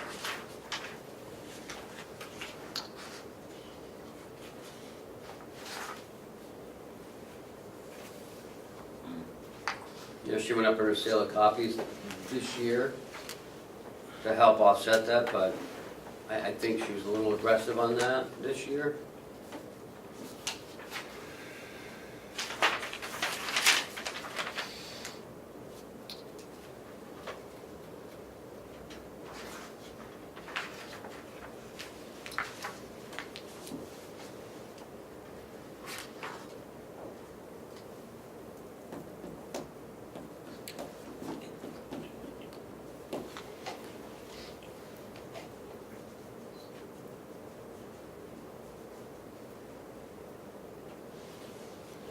I guess I'm not understanding this properly. How do you figure that she went up on her sales of copies if she budgeted 154,000 last year and budgeted 138 this year? I said this year she went up. Remember, she went up, she upped it another $1 to help offset that $100,000. So when you say Archival. this year, you're talking about 2018 18, where we are. and 154,000. Right, Okay. she's not gonna make that, No. so she scaled it back.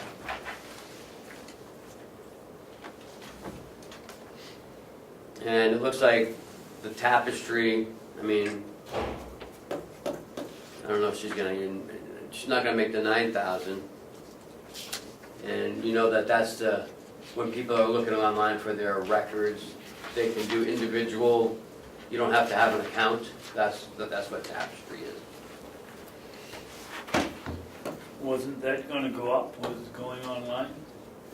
Those are single accounts, those are like, a single, that's like you going on a couple times looking at it. Okay, rather than. The online access are the subscribers, Yep. and that seems to be doing very well.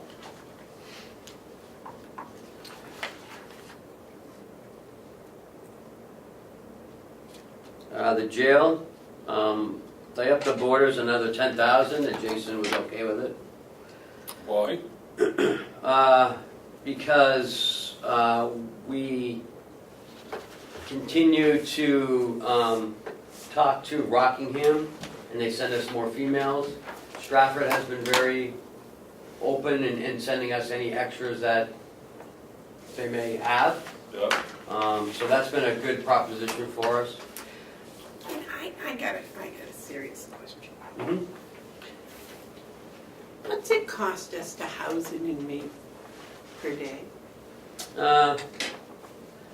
Our own inmates? Well, any inmate's the same Well, price, isn't it? No, it's different, because the ones, our own, we pay medical and all that stuff. The others, our boarders, they pay their medical and transportation costs. So we just house them. So what's the boarding cost, I guess, would be less medical, what's, We charge $30, probably costs us $12. What's it cost us for our own, for Carroll? About $55. The medical is the big part. $55 with the medical? For our own inmates, yes. 'Cause we- $12 for boarders, is that $12 what ours would be without medical? Without medical, without transportation costs. Okay, so that identifies somewhat what medical and transportation costs, Oh, yeah. which is more than boarding by a lot. It costs more than $12. It doesn't, we only pay for food, basically. Because we have to provide everything else for our own inmates.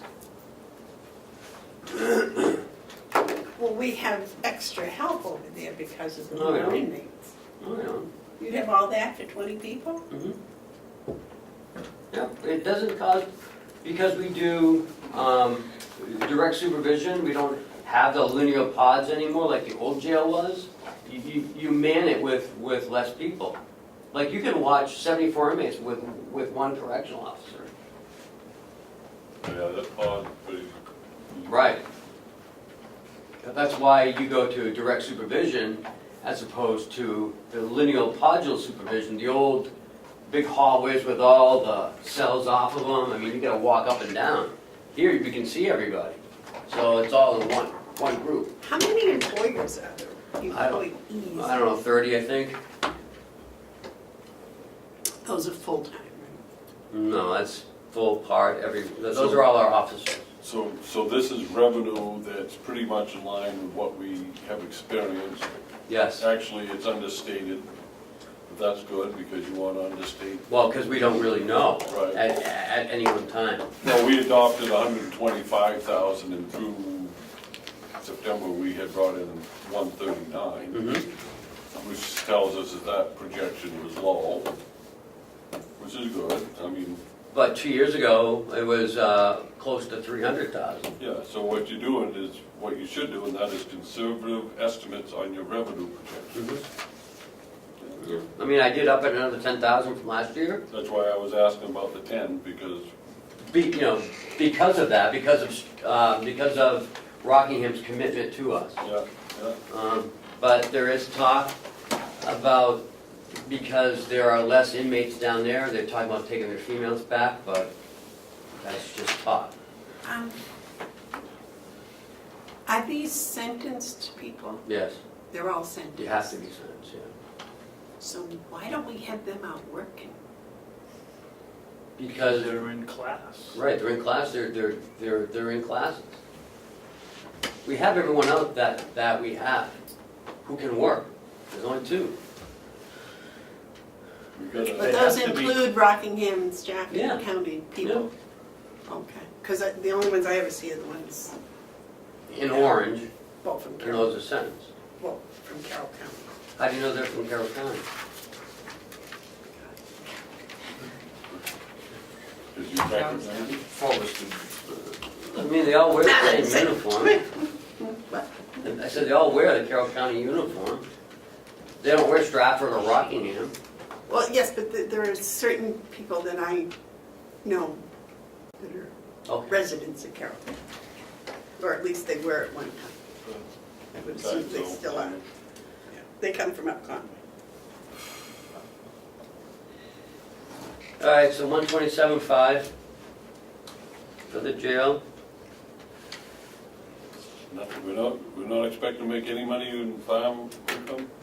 No, we'll actually drop the sale of wood to 10, oh, wonder where he left. He dropped the sale of wood to 10,000. Okay, I don't have any of that. I know, because he just told me yesterday. Okay, so that, I put in 10,000 for wood, For wood and 32,000 for hay. and he made that 32 and then some this year, didn't he? Yes. Okay. And that's it? That, 42,000? yep. Hold on a second, let me just look at the sale of produce with nothing there. Sale of what, other income. You don't want to put anything in other income, or? Because we don't have any produce. Well, with the third person and the 2 helpers that we put in his budget, could we anticipate the wood to be up? No. We don't have any wood. We're not buying wood. Right, we're only servicing White Lake, and up to this point, we've only made 12,000. You're probably not going to make much more. No. So he's hoping to make at least 10,000, and that's it. That's the last. That's all that would be left. And that might even be sales from the cordwood as well, because we've gone to cordwood.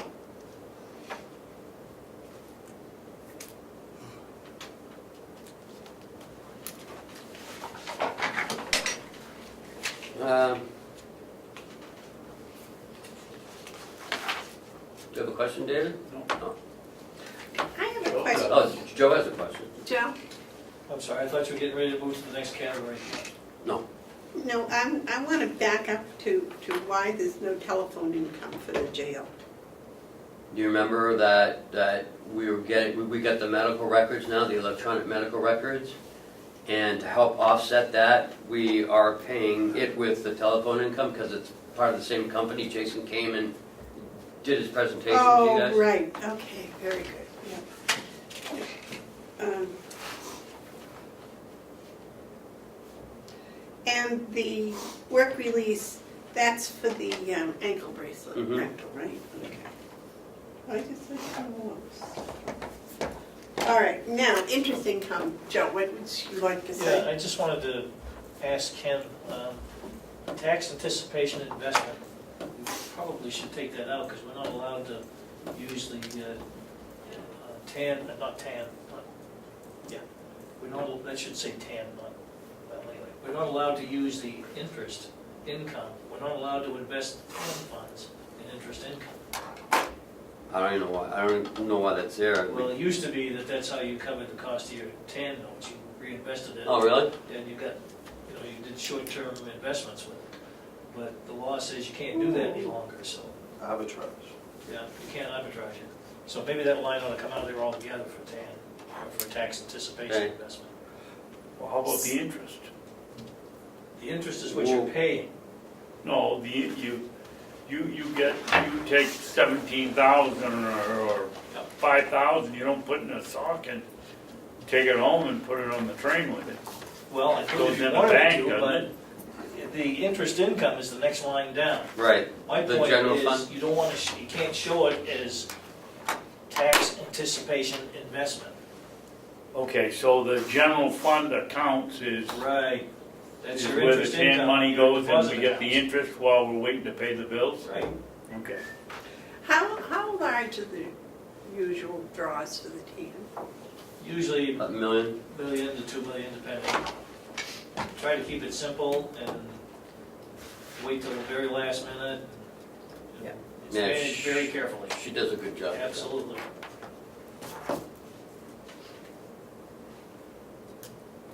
So my only point was, I think we should take that one. Okay. Yeah. I do like it. When do we start getting the taxes? December 17th, we've gotten Chatham's already, as you know, I told you. But they have to have it in by the 17th, so everyone waits until usually the last day or so. They'll start trickling in around the 17th is a Monday, so probably get them start around Thursday, they'll start coming in 13th. All right, and this is November 15th. By law, they have to have it by 17th. 17th. Wow. So Joe, where, do you know right off where our TAN is now? 7.5. Yeah, I think we borrowed 7.5. Pretty sure. Yeah, we are. I did check this morning. So we got one more month.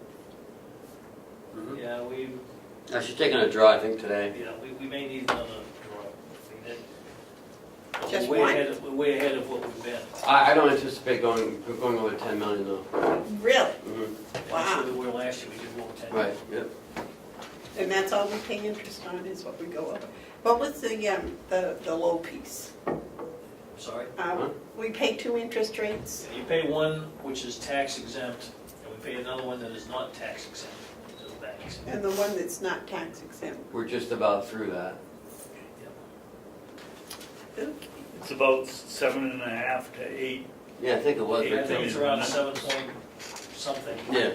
I don't have it, pardon me, I don't have that number right off the top of my head, I can get it if you want it, but But, no, it's just. we're just about, I think we've used all of that right at the moment, we're very close to it. Yeah, I think we're very close. And we'll probably be tapping the little higher rate here for the next one. Okay. But it's gonna be small. Yeah. The point is that we are, as Ken pointed out, we're about 10 million in our tax anticipation, and so we're certainly a lot better off than we have been in previous years. Last year, we were also about 10 million. So, Yeah. while the rates have increased and tax anticipation interest rates have increased because rates in general have increased, we're still kind of ahead of the game because we didn't draw as quickly this year as previous years. And this all helps our credit rating. Well, it helps the credit rating, but it also improves the cash flow. Which Is the what's- banks like to Yeah. see, so. Of course, they don't like to see the fact that we're not using all the tax Boy, anticipation. right, yeah. Yeah, because they're only, right now, they've only made $34,000 off of it. So, Not It's a an bad awful return good- for no risk. no, Yeah. And that's an awful good statement about having a little bit larger You think about it. available fund balance. When has a municipality or a county ever failed on paying back its pans? Well, I can tell you from my experience in the banking world that yes, that has happened. Where a municipality could not pay back its tax anticipation note when it was due. Wow. When it was due. Correct.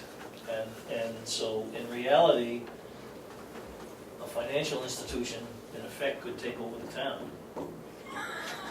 Which, Well, it happened in Detroit almost, Yeah. the government Well- stepped in. Yeah.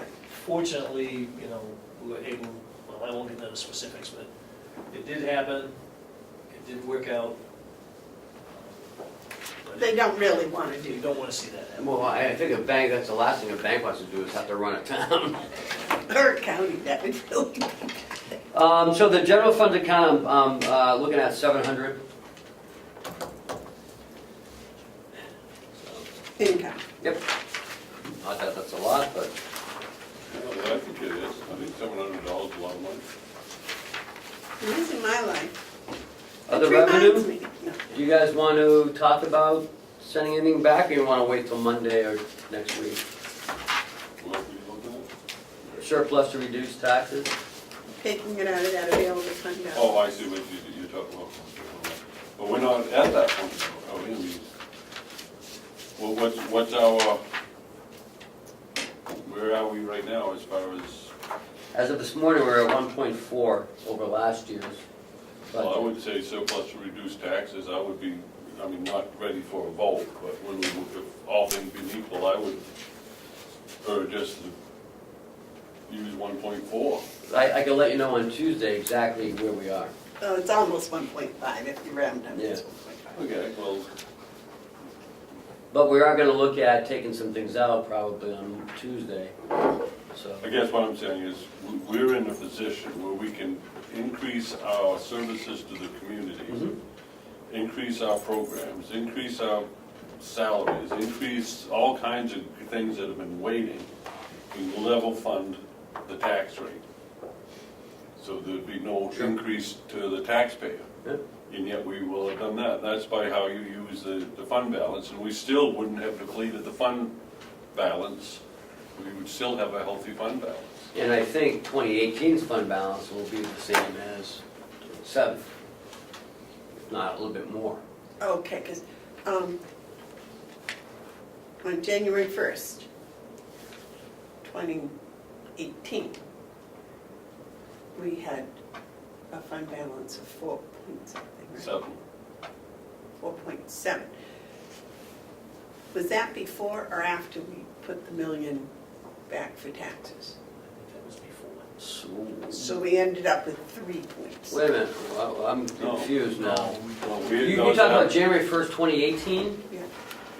At the end of the year, last year, end of, so 17. all you have to do is go to the report. Right. and That's what then- I'm, thought it said. It's 4.7, Joe has it, it's on page. after we paid the $1 million. Yeah. It was 4 point, And, after, and after the supplemental, after all that, it's 4.7. I think so. Joe's got it right. Oh, I know it is. Yeah, I think that's correct, that is correct. Yeah. And you Look on believe, page 12. And then,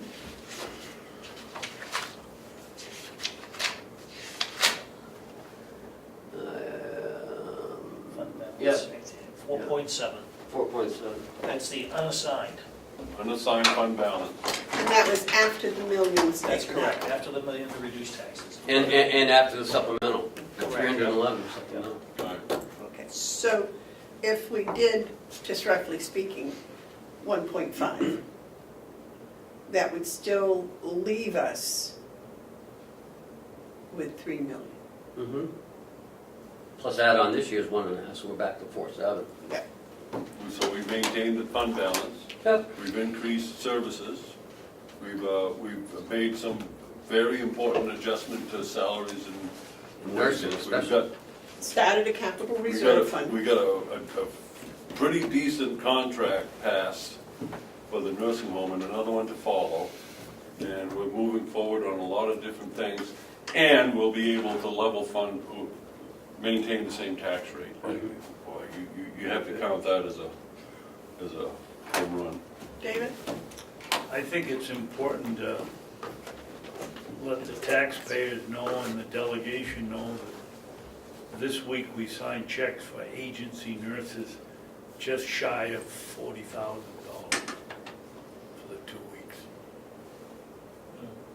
That One of remains, them was 38,000. that remains our biggest exposure, is those agencies. And we're trying to limit that by paying our own help a little more money to see if they'd be willing to work. The contracts that we've negotiated, the investment in the scheduling program, and the other things that we're doing at the nursing home, I think is going to relieve a lot of the pressure on agencies, but it still remains, I think, the number one issue in front of the county. Certainly the number one liability. The number one liability and the biggest exposure that we have, I believe. All right, I think that our department heads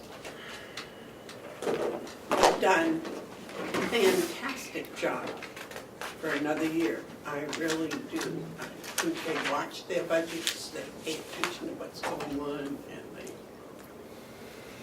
I think they treat a lot of this as just as if it were their own money. So, I'd like to just take a moment and just thank them all, and not just the department heads, every person who works at this county. I'm very impressed with the level of dedication that we have in our supervisors and in our workforce. And, it's been a pleasure to come and watch them work and press on. And they all should be proud of themselves. This couldn't have been done, this wasn't the three of us doing it, we just get to take some of the credit. But what we should take, if we take any credit, is for the support we give to people as they do an excellent job. Because they are the ones that do it. That's what I tried to point out in my thank you letter to the voters. That was a good letter, David. I think Ken deserves a tremendous amount of credit, and his department heads and all our employees that are put in a day's work every day. Mhm. I think we're a very, very fortunate county to have the staff from beginning to end that we have. We really do. Next, page 5. Nursing home. And won't take any more flattery, that's it. We have presented for you a very conservative revenue, in large part based on the projected revenues from 2018. I do want to point out where there could be a couple of variations. Starting from the top with skilled room and board, actually second down. We have a major change that's going to be occurring next October. Skilled right now is paid under what's called a SNF rugs-based system, where essentially the more minutes of therapy that's provided, the more that we're reimbursed. That all ends at the end of September. And October 1st, CMS is introducing a new PDPM program, where it's patient-driven payment module. Next October 1st? Next October 1st, which will be for the last quarter of 2019.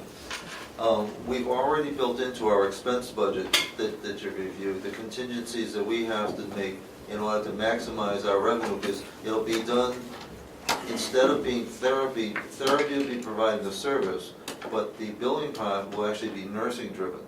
And that's part of the MDS coordinator, and we bolstered our staff where we have. But I point this out as an unknown. In being an unknown, we did not feel comfortable budgeting any more than we are projected to get this present year. And that's pretty much the same down the line. Two big outliers, and they are every year, are 044 and 045. 044 notably ProShare. We budget $1 million. This year, we received $1.5 million. We don't know, the state does not guarantee us a known amount of ProShare each year. It could be $1.5 million next year. The fact that it went up $300,000 over last year, and Mr. Lippman is promising that's going to continue, we don't know that, nor do we have confidence that we can represent to you that it will happen. We certainly hope that it will happen, but will it? It's still money that we have no control over. So conservatively, we're continuing with budgeting $1 million.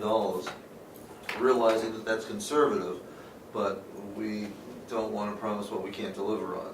I think, if I might, Madam Chairman, Yes. I think you're very wise in that, because my gut feeling about that whole $527,000 more was that was something that got by Health and Human Services. That's why they were on the phone the next day asking for a portion of it back.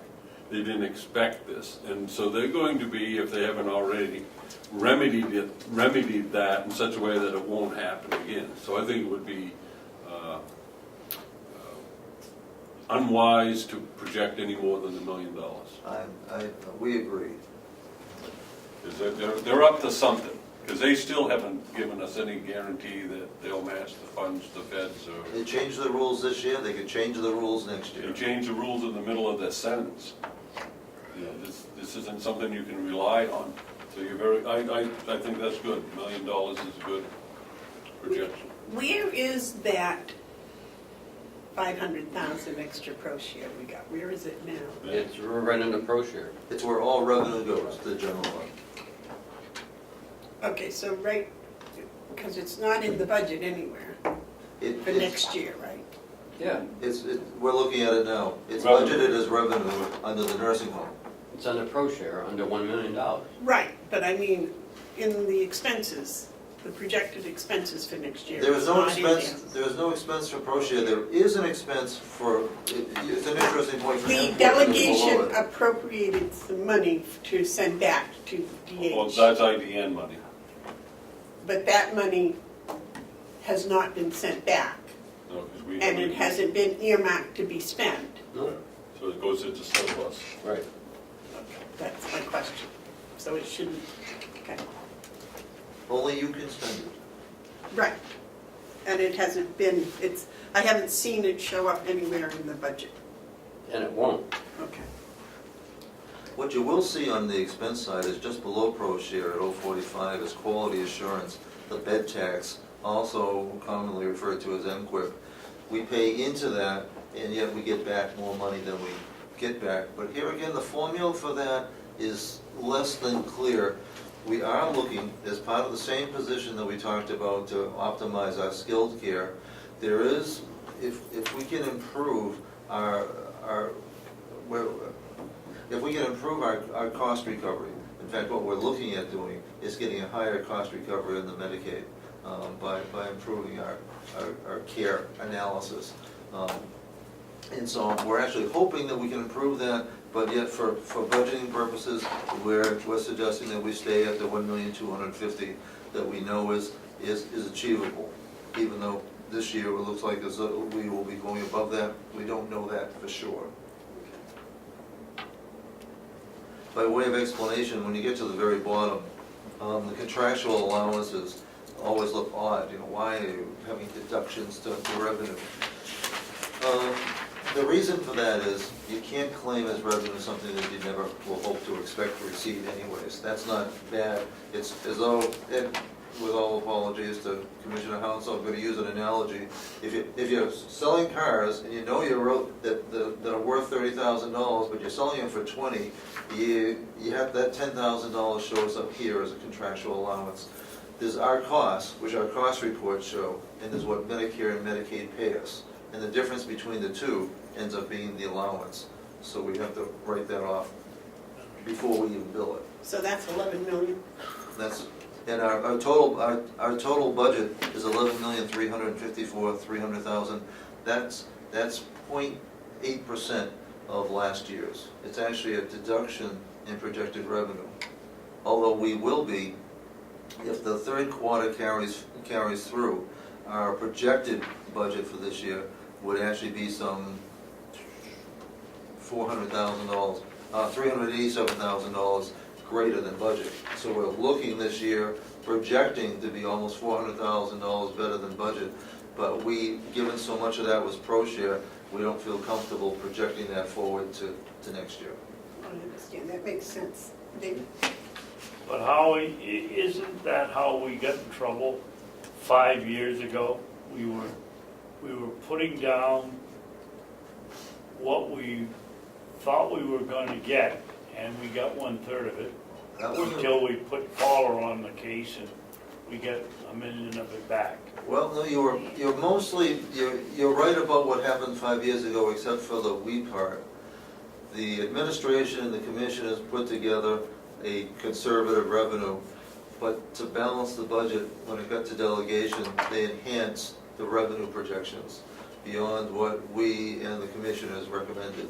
Oh, yeah, and then missed it by $800,000. Exactly. But I can remember looking there and being dumbfounded when I saw that whatever the figure was, and then I still have it written down on a piece of paper that you said we could expect to collect about 1/3, historically, 1/3 of that amount that we billed, and yet we were showing $1 million and only expecting to get 30, as a scenario, expecting to get $330,000 actually collected.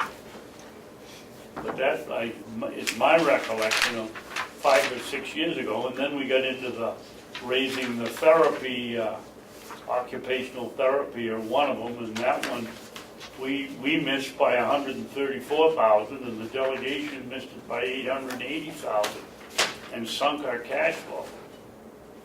No, and when therapy goes down, now, what we've done when we change therapy companies, when you see that the skilled part goes down, the physical therapy part B goes up. So we use the extra time. When our census goes down, right now, I guess case in point, we have 3 people on skilled care Med A, but we have 28 people on Med B. And that's been a wonderful change when we changed from providers, from Genesis to Healthborough, that we even that out. So while we might miss in one column or the other, combined, we hit our targets. We make it up on the other one. Exactly. So we take some of the peaks and valleys out of the equation. Mark? I've come to find out that you guys spend a lot of time on these projections, and so I come in with a high level of confidence, and I'm not really gonna question any of it, except that there's so much here for someone like me to try to understand. You got occupational therapy skilled, and then you got Part B, and then you got speech therapy. All those things, I know you have a handle on it. That's good. I don't fully understand 024, or is it 026, the occupational therapy, the 205, 400, and I'm just looking at it budget-wise. I don't fully understand that projected increase. That Part B. Part B. Is Part B. Part B is the therapy that's provided to our existing body of residents. Okay. And when our skilled census goes down, we have the same, Health Pro has the same number of therapists. What they do is then they go out and look to see how they can expand the more routine therapy to our existing residents. And what's happened in the past year, I guess I'm more confused now because you said the skill goes down. and it has. I'm looking, if I'm looking at it wrong, I'm seeing the one above that, that's a skill, and that's gone up. So what am I looking at that went down? I don't.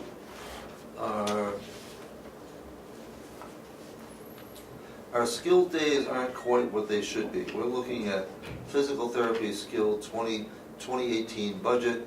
We're projecting, we budgeted 165, we're projecting 167, and we're budgeting next year for 167. That's one of the bigger ones. Yeah. Part B, physical therapy, we budgeted 2018 107.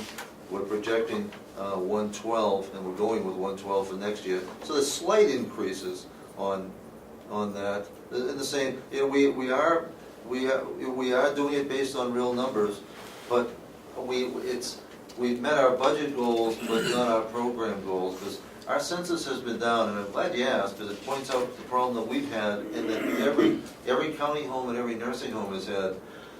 It used to be, you went to the hospital and had a knee replaced, and you came out for skilled care. People going into the hospitals now, having full knee replacements and going home. When they come to us, instead of being with us for 20 days, they're with us for 7 or 8 days. So the number of our admissions is going up, but our length of stay is going down. So it's getting to be very competitive. What we need to do is we need to take increasingly clinically complex people. And so I stand corrected. Our skilled care hasn't gone down. It hasn't, but we haven't come close to the 10 per day that we would like to have. Our ideal target is 10% skilled. We're running now about 3% skilled. So you have the same confidence in all of this with that rather almost doubling of occupational therapy Part B? Well, part, I mean, that's your current residence, correct? correct. And so last year you budgeted 116. This year you're budgeting 205. Yeah, and that's what we're projected to end up this year at. And that's based on what you did through September. Exactly, that's 9 months projected out for the rest of the year. And you think that that's going to happen again next year? Well, I wanted to be consistent. I mean, it can be conservative, but don't want to pad the budget.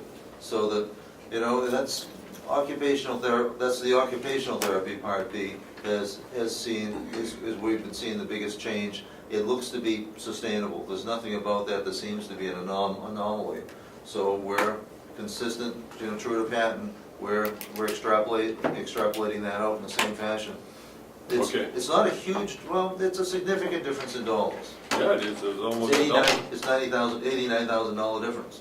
All right. I mean, we're doing about 17.5 a month, so. Well, there you go. If you've got confidence in that number, just as a budgeteer, when I see an increase like that, Oh, yeah, I need it's- to check to make sure that the thought process of the persons who put that number out there has been well thought out. I mean, if you're okay with it, I'm not going to question it. It just stands out. I'd like a lower number, but the rationale that we have is that we have no reason to question is that we're looking at this year's projected and carrying it without an increase into next year. I would just advise everyone just to track that against, actuals against projected. Because that's, if you take that down by the month,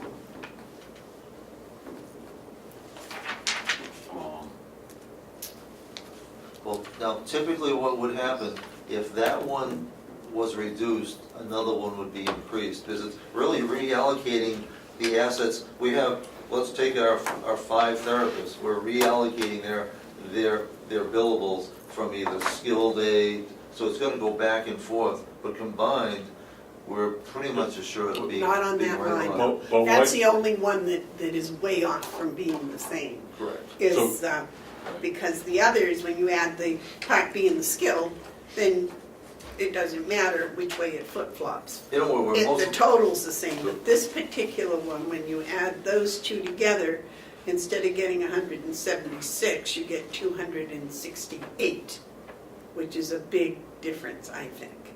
So on this Part B, that 205 number, that comes out to about 17,000 a month. I would, if I was here, and I won't be, but I would encourage you to track that number specifically, Paula. Just to keep an eye on that, because if that comes in at 12 some month, it may indicate that you're not going to achieve that. If it comes in at 22, then you'd have some reliance. You probably do anyways, I'm just, no, but you picked out the outlier. Way outlier. which is what I do. Truth is, our biggest risk in all our therapies is being down a therapist. And having a month when we're working with someone part-time while they're trying to recruit a replacement. And we never know when that can hit. Occupational therapy has been steady all this year, and it's been strong. You have 5? There's physical therapy, occupational therapy, and speech therapy, and the assistants that oftentimes go with them, they're typically part-time. But 5 or 6. What are the And they actually work for contract, they actually work for Health Pro. What are their job classifications? Are they RNs, LPNs? No, there'd be a licensed physical therapist, Licensed physical therapist. occupational therapist, Yeah. or speech therapist, Yeah. and then they have occupational therapy assistants and physical therapy assistants. Sure. You just don't find them on every street corner. You don't. Is there a shortage of that? Health Pro has been much more successful than Genesis in keeping us fully staffed. Okay. And that helps them, and it also helps us.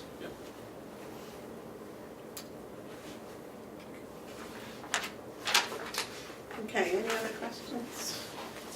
Not on that, when I come down to the cafeteria meals, I do, That's revenue, right?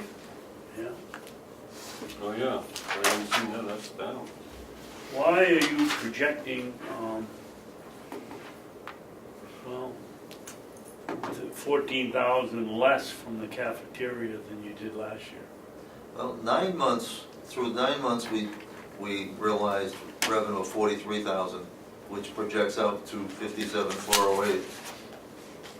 Well, this is, That's not what this this cafe meal says that you're getting 63.98, 6,400 a month times 12.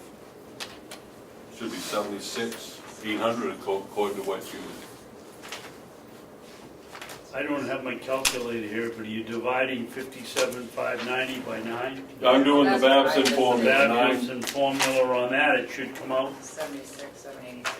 76,800. That's all. Around there. and you raise the price of the food, so I would think it'd be going during the year, so I would think it'd be going up. I think you're making a mistake to understate that projection. I think you want to have at least 70,000 in there. I think you may have switched the numbers, wanting 75 instead of 57. Well, I'm looking to see where I picked up the $43,000. You could add another expenses. $1,000 on it if you made corn chowder more. That is. You know, if you look corn at those chowder. little bacon pieces in the corn chowder, you could put 2,000 in. That's right. I'll sell you the bacon. That'd be a conflict. That's a conflict. You couldn't have any chowder if you did that. That is the best corn chowder I've ever had. I love it. Chris is very proud of his soups and chowder. Well, I can't say ever had because my mother watches this show. But it is good.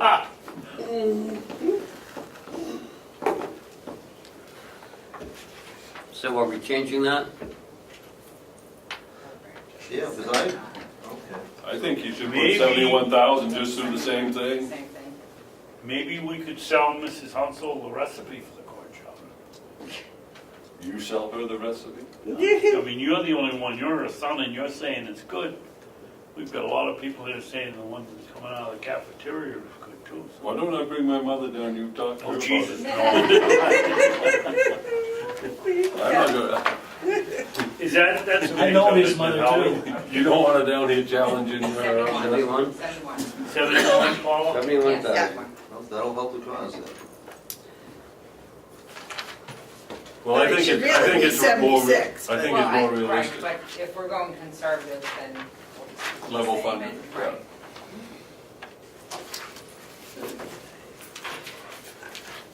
I must say on the next page, I'm tremendously impressed. Under bad debt is 0. I wanted to ask something about telephone cable. Yes. We did some changes on what we were charging residents, didn't we? Didn't we up the fee? And we kept the fee the same but changed the service. And we reduced the cost of the service. The cost and quality. You said telephone cable, and I think they're talking about direct TV, you're not talking about telephone, right? Well, it's in one line. The revenue is in Yeah, one it's line. in- We ought to change that to other than cable, because it's not really cable. Not anymore, it's Telephone, TV. telephone, TV. TV. And what were we charging? $6 for TV. Wasn't there some talk of taking that to $12 at one point, or was that just talk? It was just talk, nothing was, So we're still charging $6. but we effectively reduced the cost to the county for the cost of the service. So we're making more profit. We're having less expense, Okay, less expense. I like that. That's a- Shortening the difference. closing the gap. Is that working out, Howie? You know, it is, change comes with difficulty to all people. Once the channel lineup got resolved, once we add, and especially once we added the Red Sox playoff channel, that solved an awful lot of problems. In jeopardy. In jeopardy. The biggest functional problem we have is that when it snows, the heater is not yet turned on or functional. We have to just be sure that the dish is clear. And during heavy rainstorms, it does interfere with signal quality. But residents, I haven't heard a concern or a complaint in the last month. What is the process for, as I recall, the second referee that came in here and gave us the pitch on DirecTV said that you could select I don't know how many favorites. What's the process over there if 5 residents want to see some cartoon channel? Well, the ideal thing is to swap a channel. That's the easiest way. Have we used up all our designated channels that they gave us? We have. To fill your hat. But if So we we- have to remove one and fill it. That's the least expensive way. That keeps the cost the same. But if there were demand for a 60th channel, if we could do that at additional cost. Okay. And if it's a Cartoon Network, you can go to Babson's house. That's right. We'll make you a tape. Which is redone John's tape. I was gonna say it, but I didn't wanna say that. So we're up 11,367,900. What is it? 11,367,900. With that one change of to 71,000. It's an additional 13,600. Does anyone remember what our Mountain View expenditures were? It's up around 15. 15, I'll tell you exactly.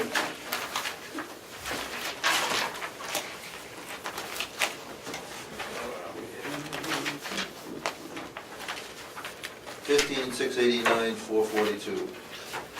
442. That's including interest and long-term debt. That's what we have in the budget for expenditures, correct? Correct. And what is it, Howie? Slowly, please. It's 15 Yeah, million, 689, 689, 442. 442, thank you. Okay, hold on. 4.3. 25,684. That's for 2019. That's $4.3 million.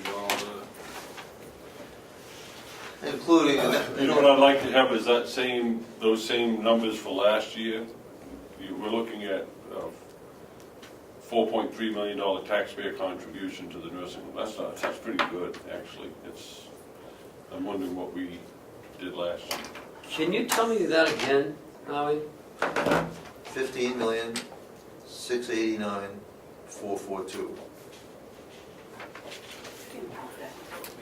Okay, so we could do this quickly here. What was last year's expenditures? Well, I got 14,716,728. One more time. 14,716,728. Okay, so, hold on a second. How'd you get 15,680?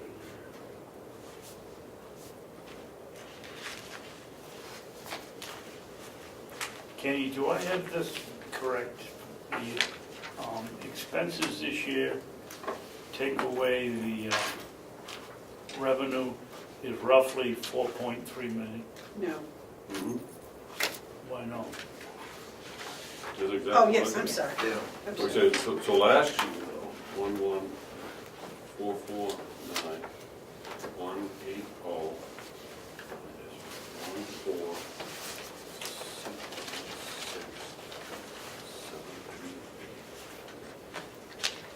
Howie, did To get 15,689, did you just add in all those changes?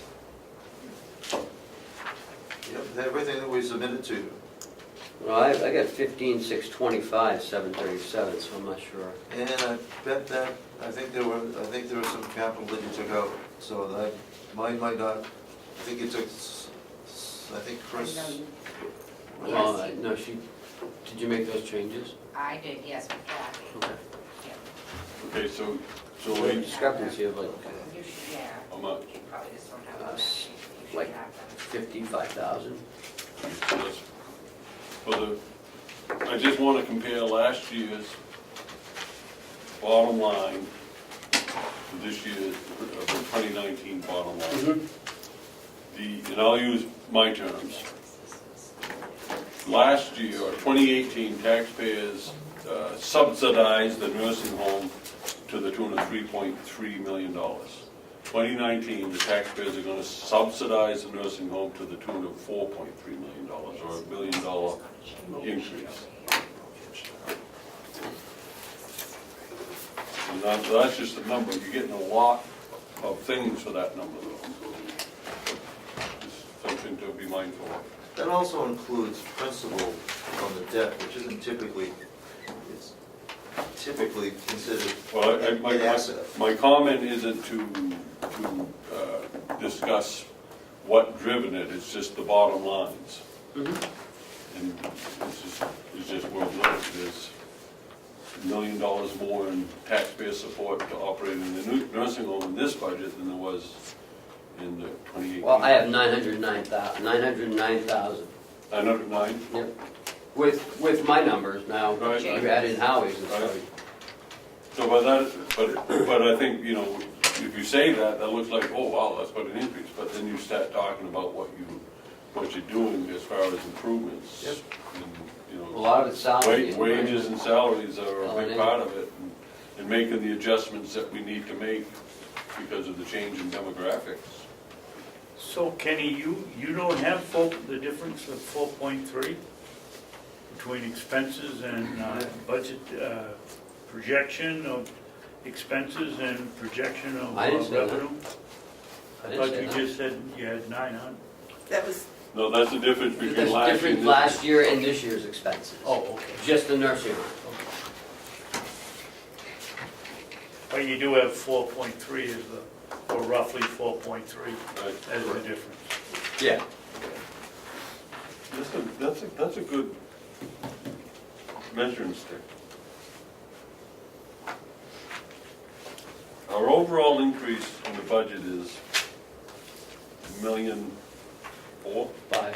Why we rounded up, yeah. $1,500,000 and $900,000 of it can be attributed to the nursing home, how much of that was which the is new where the need contract? is met. That's where the need was. I don't know, you gotta talk to Paul. New contract, you know how much that changed? Well, I can tell you in the, Oh, yeah, 300 something. just in the nursing line, it's 610. But that's including supplies, you know, Which I don't think much of theirs changed other than Salaries, yeah. Okay, so basically what we're saying is, our budget of 2019, when we finalize it, will show that we put increases to where needs were. Yeah. We needed to pay some attention to the nursing home. The commissioner's budget does that and still level funds the tax rate, as well as other things. So I don't know if we happened to do it or if it just worked out that way, but we addressed the needs, most pressing needs first. So the increase in salary was 600,000? no. In L&A's, it was about, about 100,000.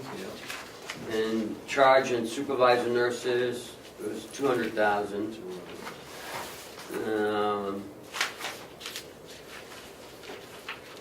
Agency, Well, The salaries. yeah. Agency is up about 225,000. overtime is up 100,000. This is in next year's budget. Yep. right? So that's 2, 3, 4, that's 550. Yeah. 600,000. Yeah. 600,000. 600,000 out of $1 million for increased salaries, which everybody knows was desperately needed. Mhm. And there's ancillary costs to those salaries Right. with FICA and retirement, things like that. You'll find 75% of that increase is the salaries, which is exactly what we needed to do. It has to be. That didn't include the insurance and the FICA, right? But the insurance isn't in this budget. Insurance is an admin. Yeah, it's in admin. So, Retirement in this budget? Yes. The retirement's in here. yep. the So retirement- almost that whole increase is salaries. Yes. Yeah. So actually, I think we did incredible job. 2 years ago, there was no contract. 2 years ago, they hadn't had a raise. 2 years ago, they were being paid poorly. Today, 2 years later, we're projecting $1 billion more in the budget Well, then- for the employees at the nursing home. I think that's incredible that we've been able to accomplish that. And when I say we, I mean everybody in a supervisory capacity has worked hard on that. I think it's a success, it's absolutely a successful result. And it was needed, it was painful to get through, it was difficult work, but other than just the dollars, it has to be making an improvement with morale, has to be. It is just the hope that there's something new on the horizon, because they weren't always so optimistic. Right? Well, and the fact that, I think if the taxpayers understand that that's where the money went, to the people working, that's even, if the tax rate even does go up, which I don't think it will, but, that makes it easier if you know that it's going to pay salaries. It'll be well spent. Yeah. This commission, 2 years ago, said that we needed to address salaries. This budget that we're presenting after that 2 years has done that. I am hopeful that the delegation, because it's different, will see the value of what we're presenting as it comes to improving the conditions of our workforce at the nursing home. David, your opinion? Well, I have two things to say. If seeing a $38,000 check for 2 weeks for agency nursing doesn't wake somebody up, there's no hope. The other thing, is it possible without, I know we took the insurance out and put it into the commissioner's office.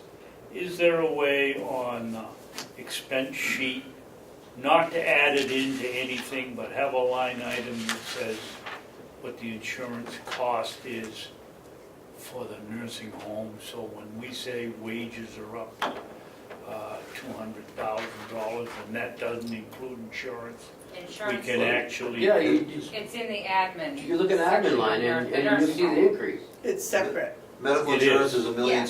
Okay. I mean, it's a lot, it's a big number. It's $1.6 How million much is for that medical. from last year? Last year, about 200,000. 13%? Yeah, It's exactly. 13%, which is, We use 13% as Yep. the I tell you, multiplier. that is such a killer to school districts and towns and counties. That, Oh, I saw that in the Comeau school, oh, we. Board What meeting is yours, up the other a night. million, something, million 1.1 something? million, 1.7. it's just, yeah, it's just unacceptable.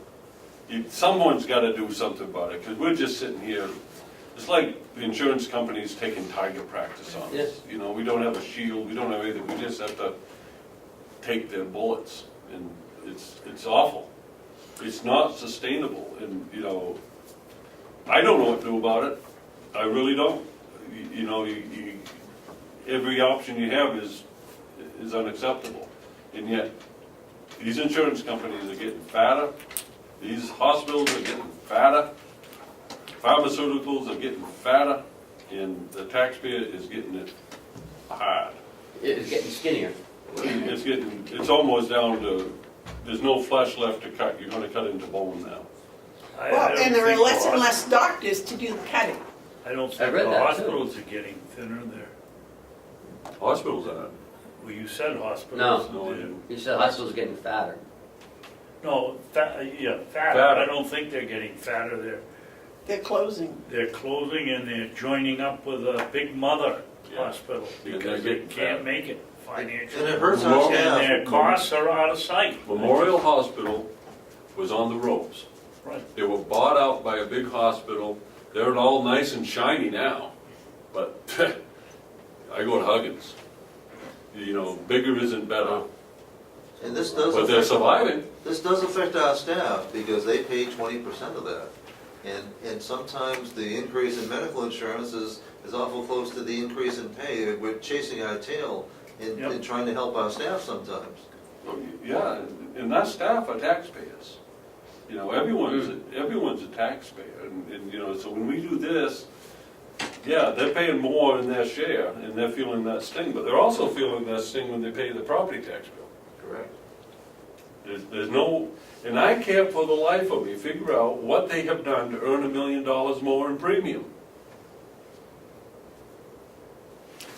There are people that, it's my understanding that what's happening at the hospitals, anybody walks in off the street, they get treated. Whether they pay their bill or not, they still get treated. The people that have insurance, in the long run, end up paying for those people that don't pay their bill. So not only do we pay for those people with taxes for support, we also pay for it at the medical, whether it be the doctor or the hospital or. So you pay, it's called uncompensated care, it's in your premium. People with insurance pay for people who don't have insurance. Jeff Bradley tackled that one in pretty good shape a couple of years ago, but something has to change. Okay, I'll tell you what's gonna change here Thank you. today, and that is we're going on to the next one, which is Thank what, Ken? Which is tax anticipation note interest expense. I put in 70,000, but in talking to Kathy and we're both comfortable at like 50,000, and I think Joe will be as well. Thank you very much. Thank you. 50, change 70 to 50, is Yes. that what you're saying? Paula, thank you for those zeros.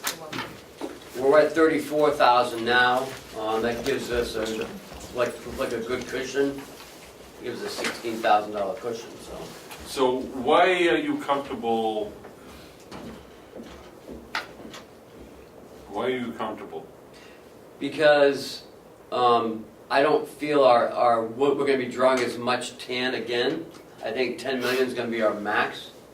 And I think that the interest rate, I don't believe, is going to be any higher than we've ever seen before. I believe our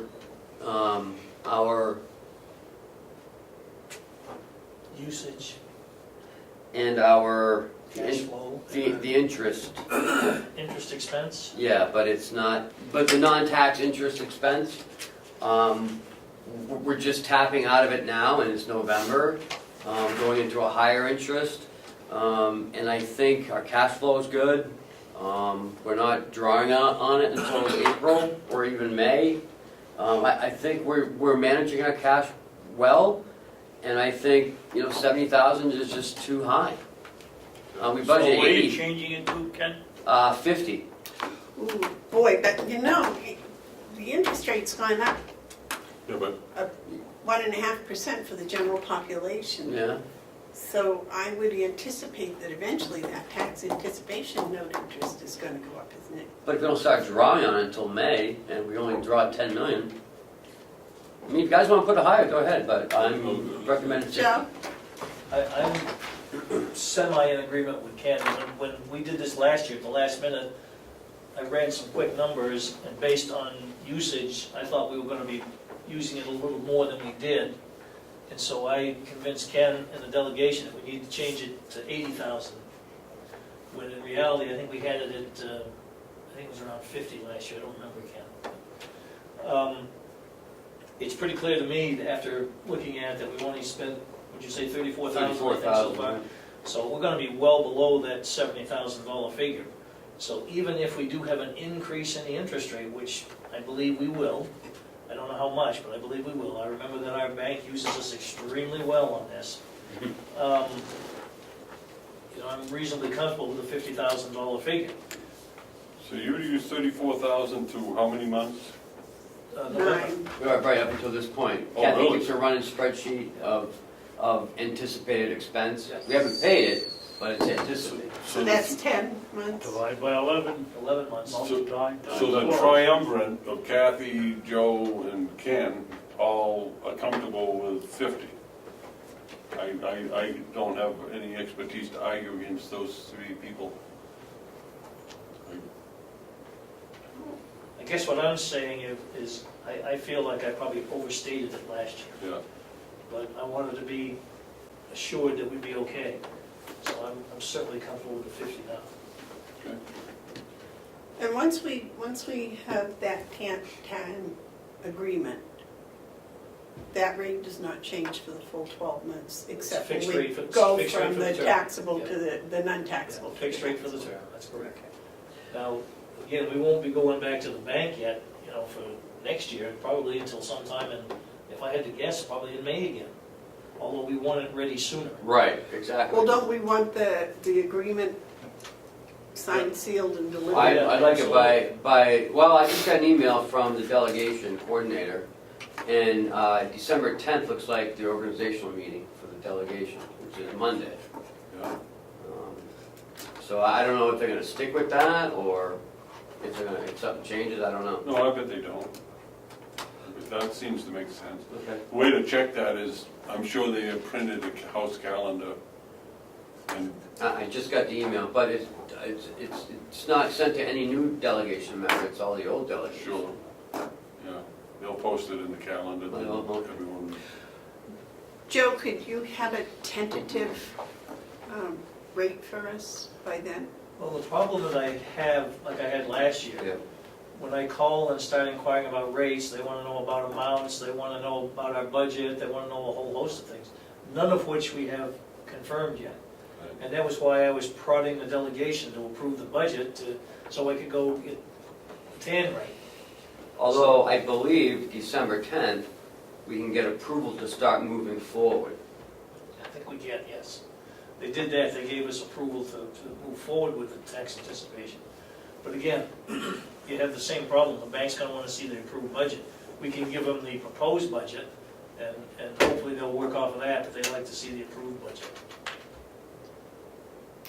We might reiterate to the delegation that the sooner they get the budget Absolutely. done, the sooner we Absolutely. can come up with a TAN, and if the rates apparently are going up every quarter, the sooner we get a set rate, we'll be better off. Don't forget, not only do we have to deal with that, but we also have to have Ken, help me out. Cash flow? The letter from, the letter from The attorneys. Right, there's certain procedures we need to make in order for us to get the bond. So we need to post it in the paper, we need Right. to, I mean, there's steps we have to follow. We have to have it approved that we can in fact borrow by council. Right, but we have to go to bond council, but we have to take these steps prior. So I'm recommending that we send an email to the delegation coordinator and the delegation chairman McConkey at this point, and put in the paper that we are going to be asking for a TAN at that point. Without giving any amount. Well, I mean, we're going to go for the up to 17 million again. We'll go for the max. Doesn't mean we're gonna use it, but we'll go for the max just in case. And that has no bearing on what we pay for interest. No, Nope. it's what we draw. Well, the only bearing it may have on the interest is if they think we're gonna use the max, they may give us a little better rate. Even though we haven't in the past. Right. And we always sort of portray that, we just don't know what's gonna happen, that's why we're going for the max. We have a good idea, but there's those unforeseen things, you know? When did you say the delegation is gonna meet? Monday the 10th. When are they gonna meet for organizational day in Concord? That sounds like the Fifth. same day. No, the 5th, The 5th? yeah. Okay. Yeah. So, When they vote is when they're gonna organize. That's I mean, when they when they sworn in, then they're gonna have the organizational meeting. same time, same day. Right, but when they come here though, they're gonna organize on the 10th in the public session. They gotta vote and everything's gotta be made public. Yeah. So we're it'll be on the gonna 10th. have, on that, we're gonna have the request for Yep, for the auditor, ready to go. Melanson, Mhm. let's get it signed that day so Let's get what signed that day? that get a vote or something. Vote, it's all we need is a vote. I We can prove got that we Melanson asked. Heath ready to go. All right, good. So that 50,000, Yep. gentlemen, you agree with that? Yeah. Okay. I don't, You don't, what would you like it to be? 55. I was gonna go 45, so I'm giving 5,000 more that we're not gonna need. I don't think we should have more than what we need. I think 5,000 is too much. I'm gonna go with Babson. What do you want, David? 55. I'll go with 55. Just get more interest. Okay. Yep. Why is it more interest if we don't borrow the money? Well, okay, you're raising taxes then on that 5,000. Yes, we are. On that. So we're at 55. Okay. And I have no argument against the three of you and your recommendation, Yeah, but I I'm going understand. with Commissioner Babson because he's gonna be here and I'm not, Yep. and I don't want to, you know. Them And I'm two- hoping them- it's a lot Them two's less. good buddies. And Yeah. the delegation will probably lower it anyway. So it'll be my recommendation. We'll go to the delegation committee. No, Subcommittee. no, you recommend what the commissioners recommend. I have just one more comment about it, and when it comes to the delegation, I'll say the same thing. The 50 or the 55 figure is a good number either way, because we do not know what the rates will be, and the rates are increasing. End of So, story. the quicker they get to a budget, Yes. the longer it'll be. On page 20, you'll notice the long-term debt. The commissioners voted to pay it off. Yeah. 109,656 is the payoff amount. How much interest are we saving? 4,847. 4,000 what? But look on the page before it. It's 4,847 is the interest we're paying. That's interest and payment. On this, on That's that per debt. year. That's on this debt. Yeah, but we're foregoing that every year for how many more years? That's what it is on this year. Right. So how many more years was there left on this? From what I understand, right there says 2032 right next to it. So we weren't paying 4,000. Okay, 2032. $4,000 a year, we're paying interest on that? So we picked up 4,000 times 12, about $50,000 in interest. Another way to put it is if we didn't spend the 109 this year, we would be spending 169,000 by the year 2032. That's 12. So we're saving all that interest, you're right? We're saving all the interest that we just put into the interest on the hands. Yep.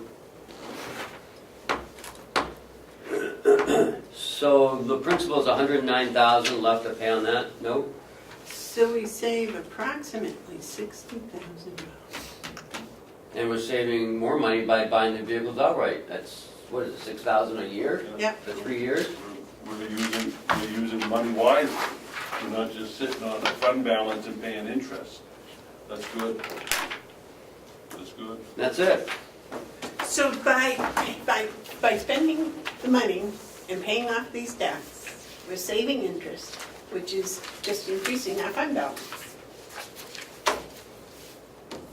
In the long run, I guess, yeah. It's a good use of money. Why pay interest on Yeah. money that you don't? I'd love to pay off the nursing home, but that's 15 million, so. It's nice to be in that position to be able to do that, because in the beginning, 2 years ago, the county wasn't in that position. No. 2 years ago, when We were I was bankrupt. looking at it, I'm thinking, oh my goodness gracious. But, You you got a know, lot of work to do, you said. yeah, but you guys did it. You guys really did. Well, 4 years ago, when I first looked at it, it was like, yeah, they really need somebody with math experience. Whosever idea it was to get a county administrator in here, they ought to be given a little statue. I'll give- No, it no, wasn't. he was dead set I against was it. dead set against it, I'd leave the parade. Until he met me, then he's like, geez, I like this guy. You were against that? Yep. Oh, yeah. Yeah, I have to give the credit to Schmidt. Really? Yeah, he made the Steve motion. Schmidt's the one who wanted Yep. this? Well, Smart man. good job, Representative Smith. Yep. So, And good job in my employment company getting Ken to apply. give a break. Any budget needing further review? As far as I know, we're done. Okay. So the game plan now is we meet next Tuesday just to finalize everything? Right, with the updated numbers, go through it again. Anybody want to make any changes, we can make the changes then. So I would look over All of it. the budget this weekend. If we can reduce some lines, I say we do it. 1.4 is a lot, but that's up to you guys. Well, I'll $1 be million look- of it is salary increase at the nursing home. Yep, I'll be looking at it to go back over some of this, and I'll give you some recommendations, but I know Commissioner Babson's been looking at it. So, Ken, could you put together 3 figures for Tuesday? yes. The approved budget for 2018, what we actually spent, line item on, in 2018. You don't have to do every item, but just total what we spent. Well, I'm And, sorry, can you explain it a little bit? yeah, just what the total budget spent in 2018. Okay, spent, As And of what what the date? budget we're asking for in 2019, and you'll have that yep, Okay, the 2018 approved, approved budget. just the approved budget. And not all the lines, just the numbers. okay, The so, numbers. so just a final number, Yeah, or? final number on that, on what we spent, and what we have for 2019, and we will have that anyway, so. Wait a minute, so you're asking for two different things at one time? 3. You Three of want what we spent in 18, Yep, what the budget was in 18, Right. and what it is, what we're asking for in 19. Okay, And that we should have when we sit down yes, on some paperwork that we will have or had. and you'll have the spent as well, As of the third quarter? as of the third quarter? No, well, we got that. Yeah. I just. You can have it all on one, Just sheet. the 3 figures, Okay. that's all. all right, Because somebody's gonna ask us how much the budget is up over what we spent last year. The next person's gonna say, how much is the budget over what you budgeted last year? And, well, I gave you that this morning. yeah, But the fact that $1 million of it is And I did it salary, this the morning, nursing too. home is, that takes a sting out of it, I think. Well, and there's a $500,000 increase in, I think, do you have that sheet? You have that slip I gave you? What's the other amount on there? You got the nursing home and then you got everything else. $589,766. Okay, that's non-nursing home increase. Right. Yeah, okay. $500,000 increase for non-nursing Right. home. That's a good figure if you wanna throw that on that sheet of paper too. Good. All right, next on the budget is third What quarter about the revenue. Siemens contract? Are we ready for that? Yeah, I'm ready for it. But is it the third quarter, or is it the Siemens next? Siemens is Siemens. next. Okay. I don't know why that's before the third quarter, but that's all right. So, from what, remember last week I updated you on the Siemens contract, and then this is the final version.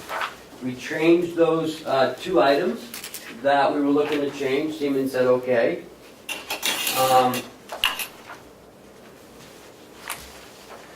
So that's what you'll be signing. And this is Exhibit C, which is the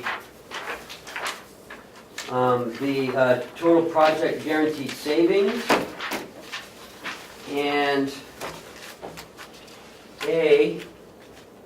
B, which is the payment schedule.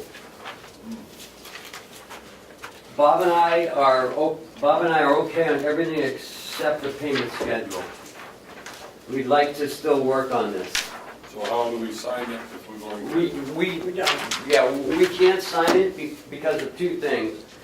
One, we have to go to the executive committee. Remember they, Yeah. And they sign first, Siemens signs first. right. And the executive committee is who? The five Well, I don't know now people, because or is it the whole delegation? It's 5 people. No, that's, Oh, that's right. It's- It'll be determined when they organize on the 10th. no. When they set that committee up, they said, and it's in the record, that it would be only on transfers. Now they're calling them the. Right. Now they're calling themselves the executive committee and making decisions. And that's not how it was set up. So I'm not sure what you guys want me to do. Now, we put into the budget, 135,000. why not 344? Because that's not what our payments is going to be. Ken, what is the problem you and Bob have with the payments? Well, it's, and we want to, and I was wondering if Mark could get us the payment schedule for the bond up in Conway School. Because this is on a monthly schedule, and they could do no work for 2 months and we still have to pay them. We wanted to work it on a progress schedule. Oh, yeah. On top of my head, we make 2 payments a year on the bond. But we have several bonds. No, I mean as they were working on it. How did Oh, you? payment, progress payment? Yeah, Oh, no, progress that's, payments. no, those are progress payments. We don't give them, Well, they want, if you look at Schedule B, Exhibit B, yeah, on page 2, they have a payment for a mobilization, 344,000. I get that. That's to start the project, get people in, I get it. And that's say that's their first month of starting. Then they want 482,000 for 1 month. Well, what have they done? 24% of your contract. Is that Right. what it says? Well, yeah, A but quarter of it, well, yeah. this is. I don't know if that's what they're. This is in the industry, this is what's called front-end loading. What they're doing is all the profits in the first few requisitions. That's a big part of their pricing is if they can front-end load, and this is what this is. Is that what we want to do? I would say that there's a reason that you may want to, but I think it needs to be described a little bit better, like the Okay. rationale, why, for example, your first 2 months is total 750,000, that's roughly. Rough, yeah? Or for 800,000, call it. Right. Okay, you got $800,000 in the first 2 months, and basically you're not gonna have any work done. So it's a prepayment. Okay, so what do you get in return for that? They'll argue you're getting good financing there on out, from that period out.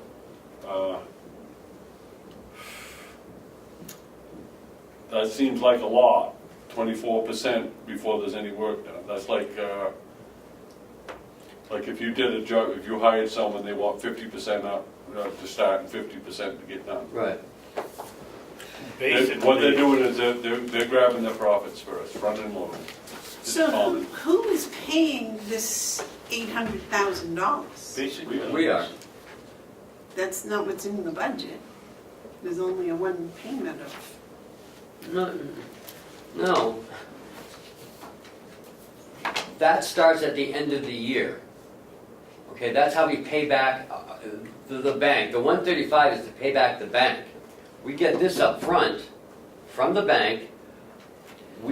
They send us an invoice, we pay it 30 days later. Okay, so have this we take the mortgage, like, basically, we borrow the money, and It then goes in out of the escrow. borrowed money, we pay them. Right. Oh, no, you never do that with any contractor, you never give them too much money. If Actually, they disappear, you're, and they're not good at staying on time task. actually, You keep saying I that. know, I don't But you quite never understand come it. in here, you sound like a former commissioner, coming in here and making these accusations and not backing them up. I've heard you say a dozen times that they fall behind. I gave you the people to go talk to, did you talk to them? No, you gave me two people out of all the thousands of jobs they've done. They probably fell behind on a couple of them. Did they make it right? That's why I gave you the names so you could go talk to them.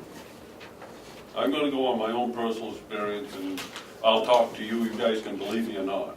I have just completed 4 projects with Siemens. They brought everyone in under budget and under time. They're an excellent company, and we're very fortunate to have them. I don't even hesitate to say that. This is not unusual in project of this nature when you're dealing with big companies and big projects. They front and load. That's just the way the industry works. That's how they finance their jobs. They're not sitting on large quantities of cash. So they're going to take this money and they're going to roll it back into the project. So what you're doing is you're investing in the project in good faith that they're going to perform. Now, they're big. They're not going to not perform. Right, yeah. So there's really, in my estimation, there's no risk. You got the money in the bank.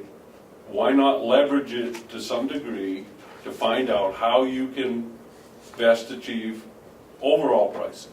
I think that's what they've done for you, but it's based on them having to have a cash flow that works for them. So I wouldn't be too concerned about it, but I would ask them about it if there's any adjustments they can make in the first payments. Maybe instead of 24%, maybe you could get 20%. You know, that may be something, but I wouldn't worry that much about it. If I may, Yeah. Yes, Joe? Chair? Joe? Excuse me. As you look at this, the first 3 payments is just over 40% of the total contract. Mhm. And so I would ask Commissioner Hounsell, being in that sort of business, I realize that's somewhat standard, if you will, and if there was any adjustment, I would look for the first 3 payments somehow that would be quite 40%. I agree. I was just looking at the 2. Right. So if you did, How about 10, 20, 30, 30%? 30%, what I would think would be more favorable. 10% a month? But I wouldn't even worry about that. I would ask for 30 and see what they will do. But you may find that conversation will reveal to you that a lot of their favorable pricing is because they don't have to finance it from their own sources, they're financing it from our source. So it's a discussion you should have, but I wouldn't dig your heels in. I would just ask if there's any way you could get that 40, because you're right, Joe, 40 is excessive. David, you had a comment? Yes. Joe stole my thunder. The first 3 payments are over $40,000. 40%. I mean, 40%.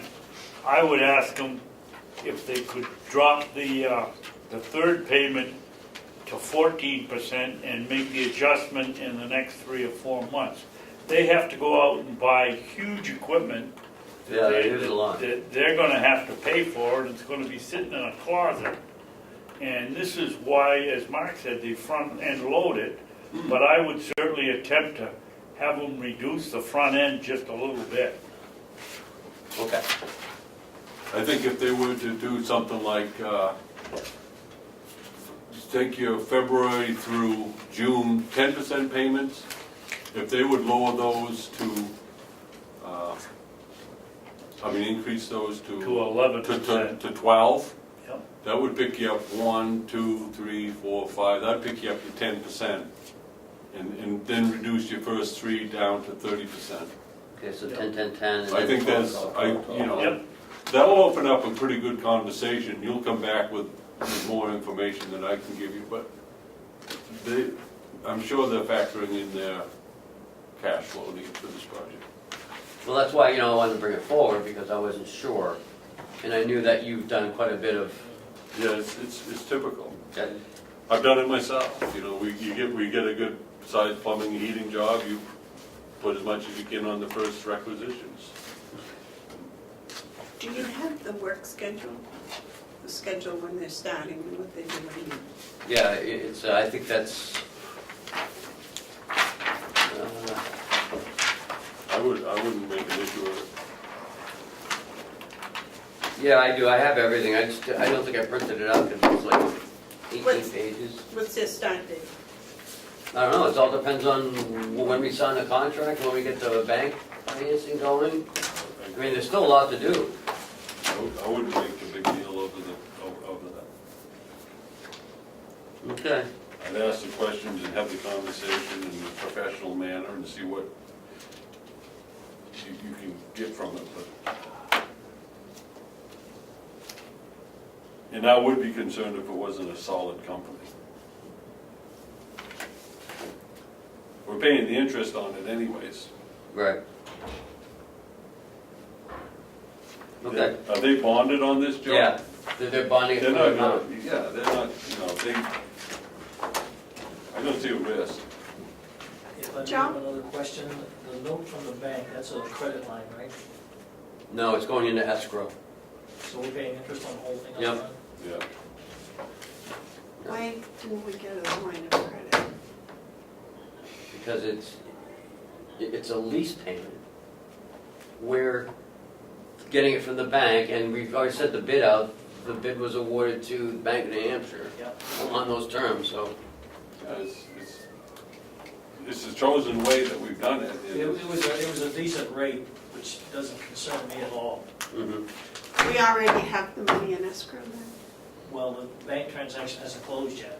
No, we haven't even, have you guys signed any documents? Okay, so up in Conway, we did a $40 million high school. We took out the bond, and it was immediately start paying interest on the whole thing Yeah. before we dug a hole. And that goes on for 20 years. So that's how it's done. So you get the money first, you put it in the bank, and you pass it out according to the schedule. But you're paying your interest on that money the minute you receive it. And our first payment will be a year later, $135,000. $135,000. David? Yeah. Unfortunately, I'm the only one left here when they built the new nursing home. And they got in trouble because they started mixing funds. And I would hope, Joe, that you'll open up one account. This is in escrow. Okay, that's, That's the account. That's the account. You won't have a problem as long as it's in escrow. It's in escrow. okay, that's good. And that only comes out of, that payment's only made by us and Joe. I bring the requisition, 30 days, signed, goes to the bank releases the funds, Yep. only when they receive the And document. the delegation isn't involved in approving No. the check. No. Okay. They just approved the initial. Right. Right, which we're not there yet. We're close. We are close. So it sounds to me like the bank paperwork ought to get going. Yes. Yeah. Okay, so are we ready for the third quarter I'm gonna review? talk to Bambi probably next week. So then, when we see this assigned, it's gonna be with their signatures on it first, and it's gonna be with the delegation's approval, Vote. however they do Yep. it. And then we sign it, and then we're good to go. Yep. I hope that can be done before I leave. Oh, it will. It'll be done before January. Third quarter review? Did you give us those papers?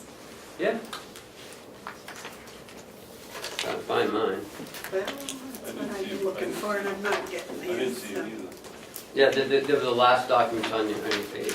Today, Yeah, okay. that's on mine.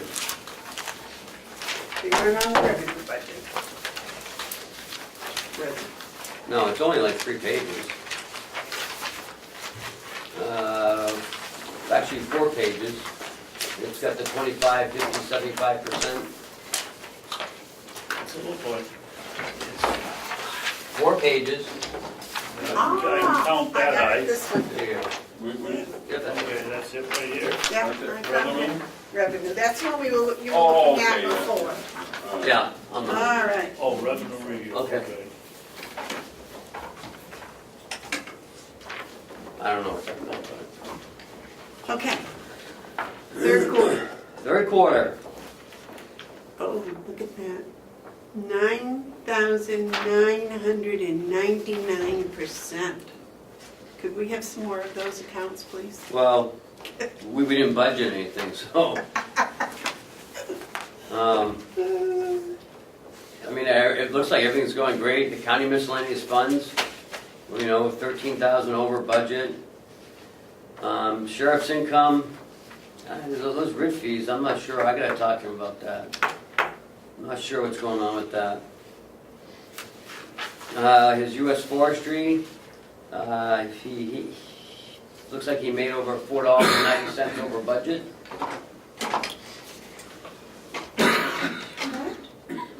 His court bailiffs are at 74%, special details at 83%. That's because most of them are in the summer, right? Yeah. There's a lot of them in the summer. Albany agreement and the Eaton agreement. Other income, 169%. And that is...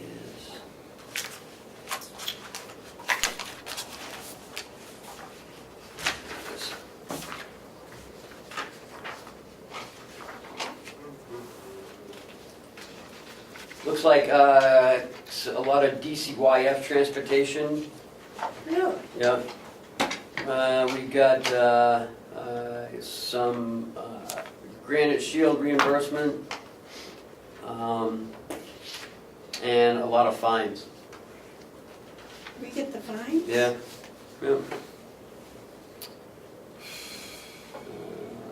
Dispatch, looking pretty good, 100%. The registry, We're gonna miss that. yeah, not so good, but, I mean, it's not totally bad, but, It's gonna be off about 60,000, yep, just like I said it was gonna be. which is what that printing, copying, Copy of charger, which we didn't add on, the delegation I don't know. added that on against our advice. Upon her request to do that, switch, But we had a certain number a number that was $60,000 less, less. which is about what it's gonna come in at.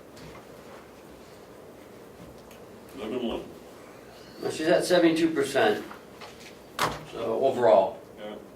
And this is as of September 30th. So. The jail is at I 111% just overall. want to say something about that on the registry. The registry's income revenue was good, it was healthy. Mhm. We had a good year and there was good revenue.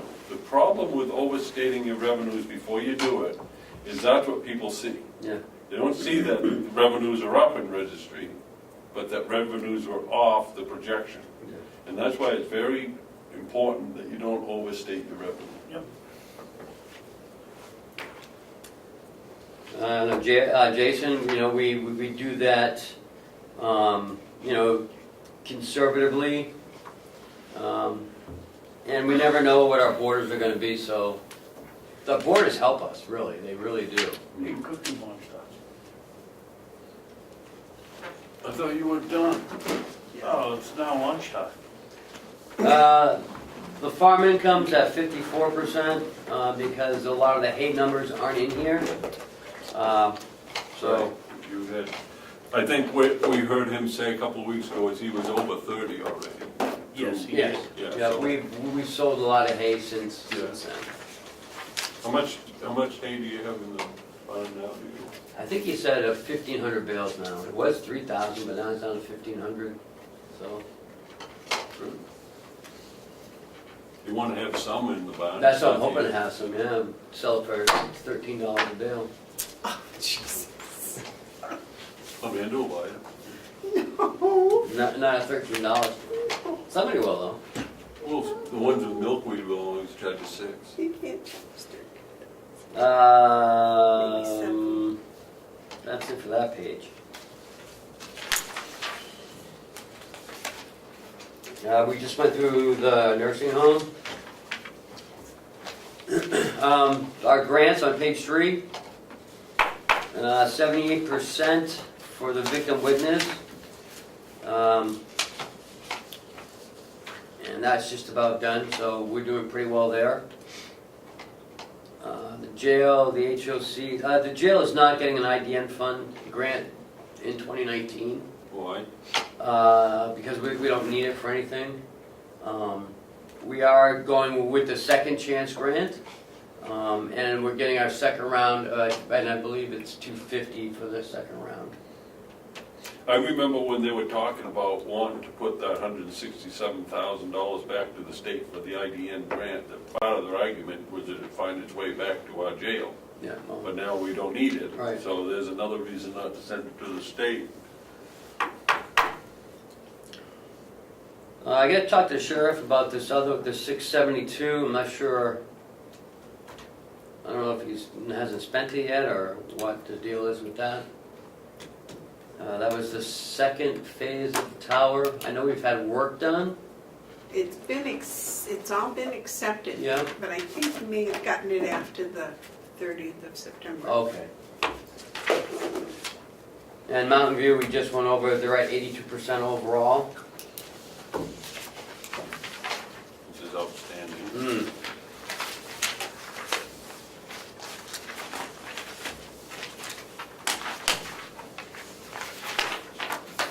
And when you say, I gotta ask, when you say, is that in the bank or is that billable? Which one? There's nursing home. The nursing home is what is in hand. In hand. In No hand. more, we don't do it billable anymore. No, we do bill out. No, but I mean, 4 years ago, they were using billable, what was billed as their income. Oh yeah, no, we're at 98%, Right. 99%. Right, so this 82 is money in hand. We have, yes. And there's another, okay, I'm fine. The nursing home's fine. Oh yeah, that does But really you're the well. mathematician, if we're at 98%, right? Yeah. And if we were to take this and divide that by 0.98, that figure by 0.98, right? Then that would give us a number of how much is outstanding in uncollected. We have about 32,000. This is 98% of what was billed. How many? I'm guessing 32,000, 35,000, that's right, remember? I think he's right. I would say 36. 2038. I round differently. 366 divided by That's for sure. 0.98 equals That round way up. 43 minus 2038366.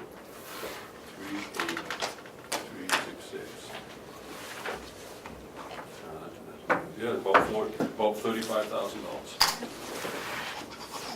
which is really good. All right, yellow folder.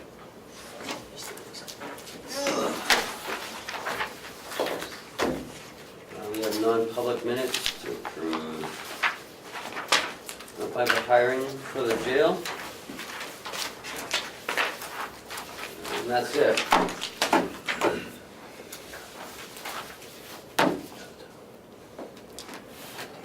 I think we should wait to do the non-public to accept the hiring. It's not starting until December 17th.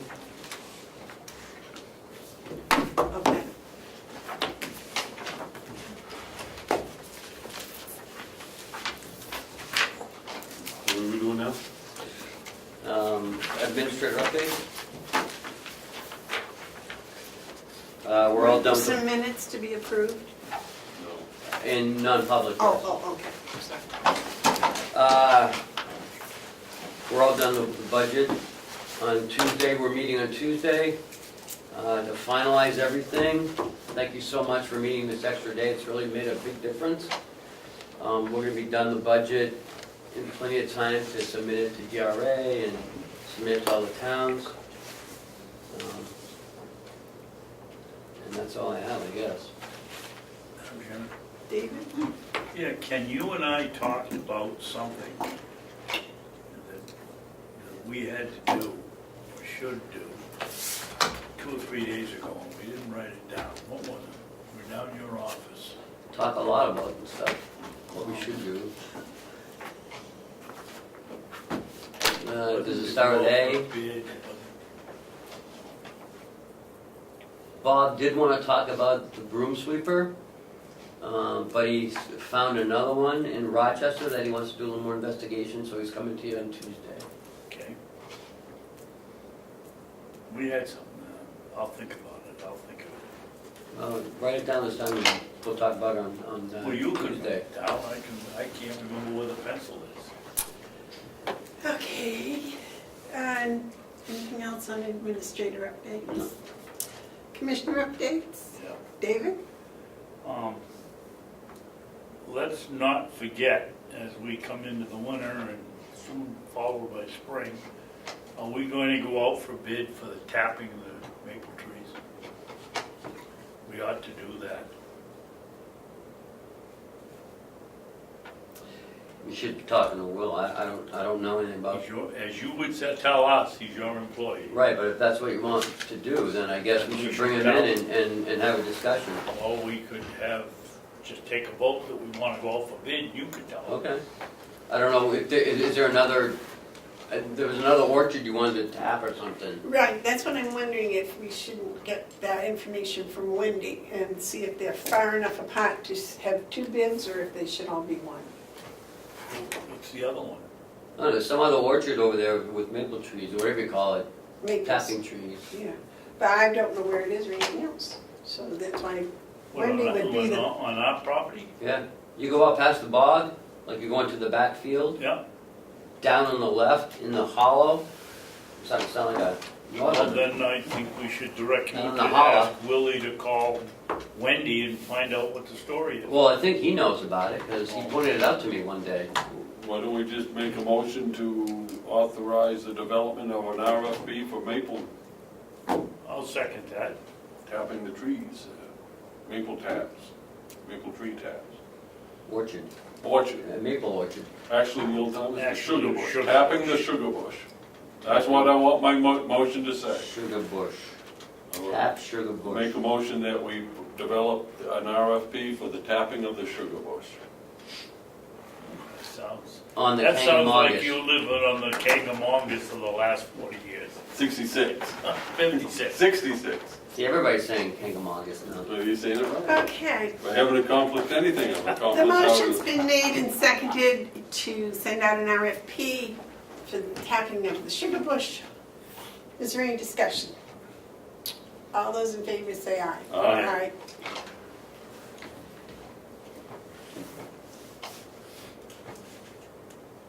Now I have a commissioner update. Any other commission updates? I don't have anything. Any tabled items? Any media questions? Any public input?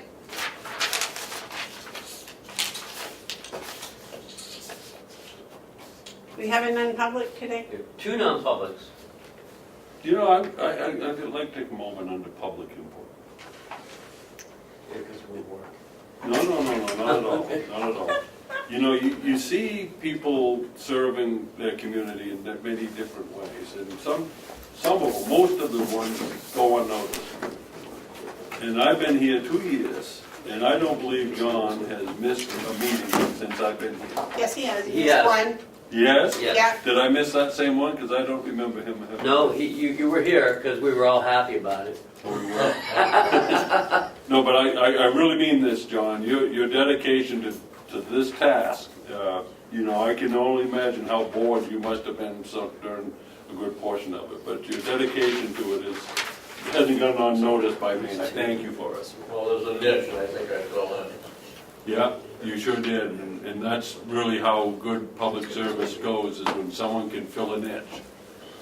But, you know, you being here faithfully is good, it's a good testimony, good testimony. And when are you going to admit, John, that your family has been in the duct tape business? No. Yeah. They keep you from falling on your nose. Well, I agree with Mark. Thank you very much for the effort you put in. I don't know whether you get paid or not, I don't care, but the fact that you're here every single week and give the public the opportunity that the papers haven't given them to find out what goes on in these meetings is to every taxpayer's advantage and to the administrative advantage, and thank you. And you always do it with a smile, even at 8:30 in the morning. Now, Thank you, John. this isn't the Trump White House, so I think next year you ought to be able to bring your camera closer. Are we gonna revoke his pass? His press pass? Oh, that's right. We need to inspect that. Okay, you're going to read this into non-public? Yep, I move that we go into non-public, session 1, under RSA 91-A, capital A, parentheses, :3, paragraph 2, parentheses, little a, the compensation of any public employee. And session 2, Same thing. under the same directive, and no, I guess it's written up. This one is RSA 91-A, :3, paragraph 2. No, it is the same. And parentheses A, the compensation of any public employee. Section 3, RSA 91-A-3, Roman 2, parentheses, small b. And it is The the hiring. hiring of any person as a public employee. I second, based on every dot and tittle of that paragraph from Commissioner Babson. Could we have a roll call, please? Commissioner Hounsell. Yes. Commissioner Babson. Yes. Commissioner Bevard. Yes. We will not be coming back to the public.